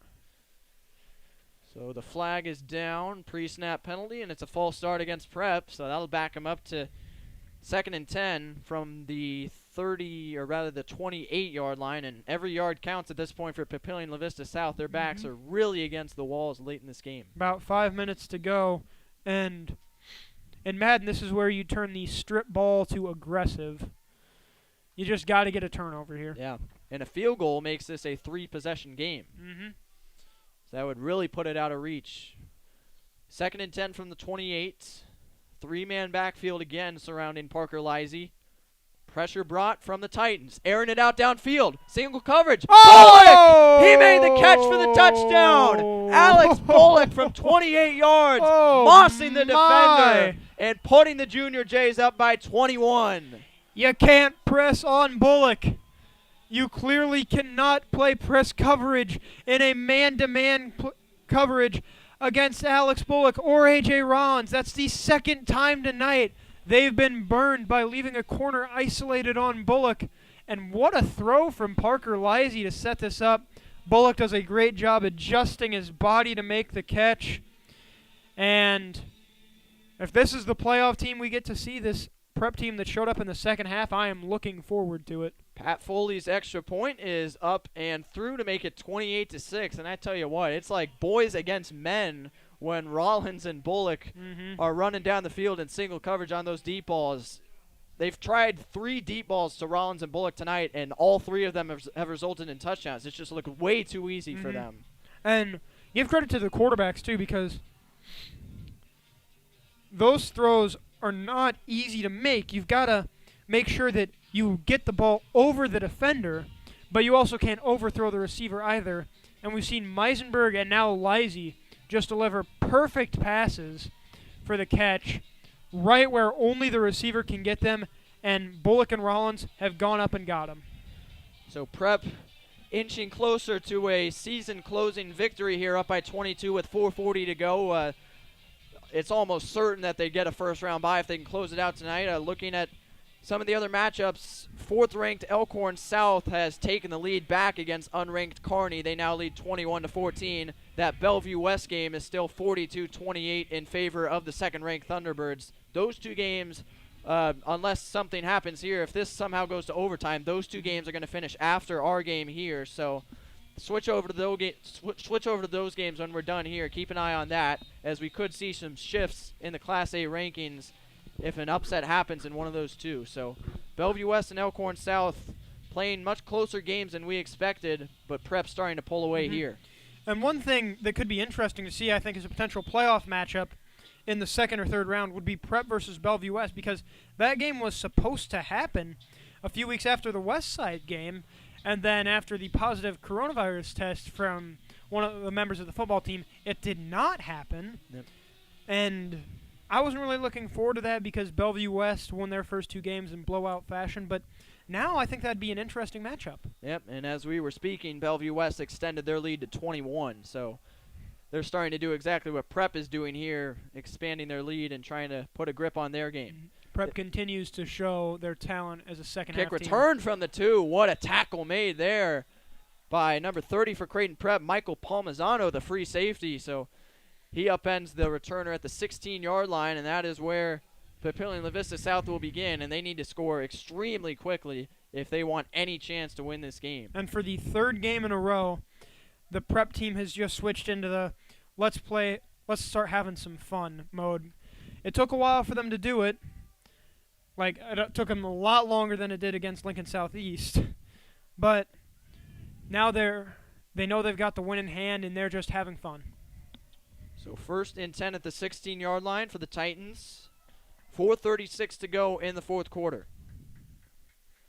Fitzpatrick stepping up. He's going to take off and run. Got some space. Nice juke move there as he was able to shake free of a defender and pick up the first down across the 30. Gain of 16 on the play. First down at the 32. And some good blocking by Jackson Horn there as well. Horn obviously making his mark as a receiver, but a pretty good block there. And Fitzpatrick, if you're wondering why he's gotten so many great gains, it's because of the downfield blocking in the second level by the receivers and the tight ends. They've done a very good job at sealing off their guys so that Fitzpatrick's got room. Quick pass on first down, and a great defensive play was made there by number 15, Toby Okafor, in tight coverage. So it'll be 2nd and 10 after the incompletion. And Papio South trying to play Prep's own game against them with quick, short passes. Unfortunately, Prep's linebackers and corners are just a little too fast for that, and Okafor comes in and swats the ball away. 2nd and 10 at the 33. Fitzpatrick, this time to his right. He's got a man on the slant route, and that'll pick up about 8 yards, as it looks like Jackson Trout made the catch. And that'll set up 3rd and 2 from the 41, and certainly 4-down territory for the Titans here if they can't convert, and they're going to the hurry-up offense. And the slant routes have definitely started to work for Papio South, but you can't really afford to keep working with slant routes when there's under 3:45 to go in the game and you're down 22. 3rd and 2 from the 41. Fitzpatrick, hands off.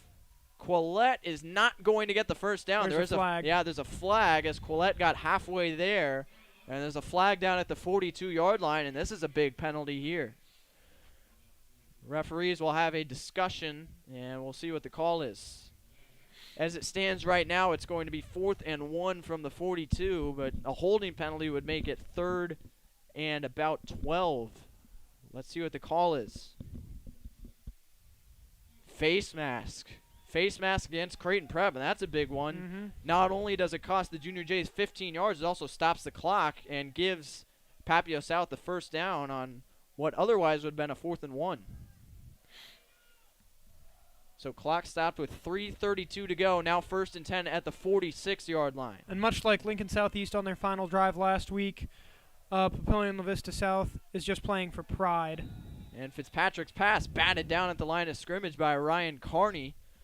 So Carney makes a nice play getting his hands up in the air, and it'll be 2nd and 10. 3:22 to go in this 4th quarter.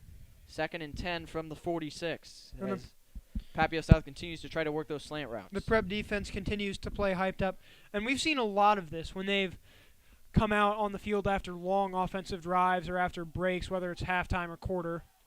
Another high errant throw from Fitzpatrick is incomplete as he tried to get it to Jackson Horn on the sideline, and again the pass sails on him and it's off the hands of his receiver, incomplete. So 3rd and 10 coming up now from the 46, 3:17 to go in the 4th. The defense, as I was saying, coming out of the breaks, they're always, or long offensive drives, they're really good at playing with an extra burst of energy that the offense they're playing against doesn't seem to have. And Carney showed that there with a nice bat down. 3rd and 10. Fitzpatrick is on the money this time to a wide open receiver. That's Jackson Trout taking it all the way to the 35. So a nice throw from the quarterback. Picks up the first down on 3rd and 10 for Papillion La Vista South. And they move the chains all the way to the Prep 35. Now 3:09 to play in the 4th quarter. And Fitzpatrick with some nice deep throws on the sideline so far. You got to wonder why the Titans didn't go to this sooner, especially because it appears to be working quite well. Pump fake, Fitzpatrick going deep. Double coverage there, and it's nearly intercepted by A.J. Collins, but incomplete as Okafor and Collins were all over Jackson Horn, and that had no chance of being completed. It'll be 2nd and 10. And some great coverage there by the defense. They read Fitzpatrick's eyes. Fitzpatrick was obviously going to look for a deep throw, and Collins came over from his safety position, read the ball almost perfectly, and nearly got his hands on it. So it'll be 2nd and 10. Shotgun formation for the Titans here. Make that the pistol formation. Now they shift to the shotgun. As Fitzpatrick hands off. Quillette doesn't have much space, but he's able to make some space himself and pick up about 3 yards. But the clock is going to continue to roll here as it'll be 3rd and 7. Now under 2:45 remaining in the 4th quarter. 3rd and 7 coming up from the 31. Titans converted on a 3rd and 10 through the air moments ago. And that's what got them to this position. Make it 3rd and 6 actually at the 31. Shotgun formation again. Fitzpatrick rolls right. He's got time.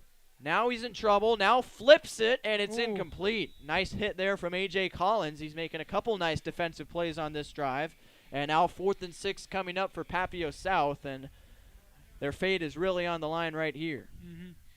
And Fitzpatrick done a pretty good job with not a lot of help. We've seen a lot of drops from this Papio South receiving core on some pretty accurate throws. He's been doing well under pressure, but unfortunately it hasn't been enough to put up points on the scoreboard. 4th and 6 from the 31. 2:21 to play in the 4th quarter. Fitzpatrick wants to take it himself. Runs into his own man, but he is going to get right to the first down marker. Looks like he got it. Yeah, looks like they're going to give him the spot. And, yeah, first down. And, by the way, 4th-ranked Elkhorn South and Kearney are going to overtime, tied at 21. So an upset could be in the making there between Kearney and Elkhorn South going to overtime, tied at 21. So we'll see if that game finishes before ours. 1:52 to go here. 1st and 10 at the 25 of Creighton Prep for Papio South. Fitzpatrick throws quick to the outside, and it is going to be hauled in at the 22 for a gain of about 3. Jackson Horn was able to make the catch in front of Jonah Moore, and now a timeout is called for by the Titans. That's their first of the second half. And Papio South continuing to work with that short passing offense. It's working quite well. The issue is they're just going for it too late for it to matter that much. 28-6. And they're playing well, but not quite well enough. Prep is clearly on a different level. So it'll be 2nd and 8 from the 23-yard line coming out of the timeout break, as Creighton Prep, if they can close out this victory here, will almost certainly get a bye week. And what do you think Creighton Prep needs to work on going into the playoffs to get themselves into proper form based on what you've seen tonight?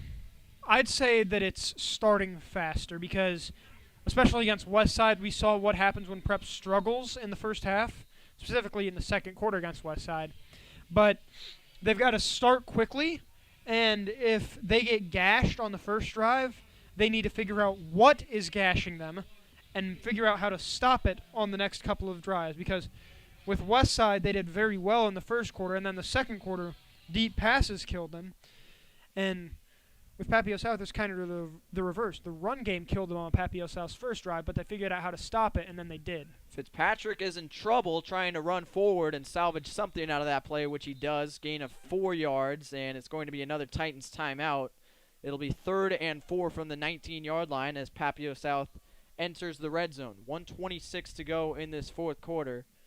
3rd and 4 coming up, so the Titans will talk it over again as they're going to have to grab a touchdown out of this drive, get an onside kick, score again, get another onside kick. Win probability is probably at 1% right now, I would say. I mean, Prep's done it, but they had about a lot more 11 time. and a half more minutes.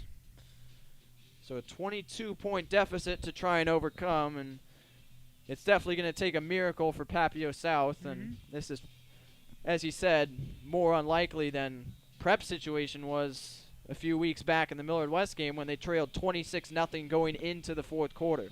Plus, they're not a Catholic school, so. Yeah. So 3rd and 4 coming up from the 19. Just a fun joke about miracles and Catholic stuff. Yep, we'll see if didn't really get the Papio reaction I South was can- expecting. All right, here comes 3rd and 4.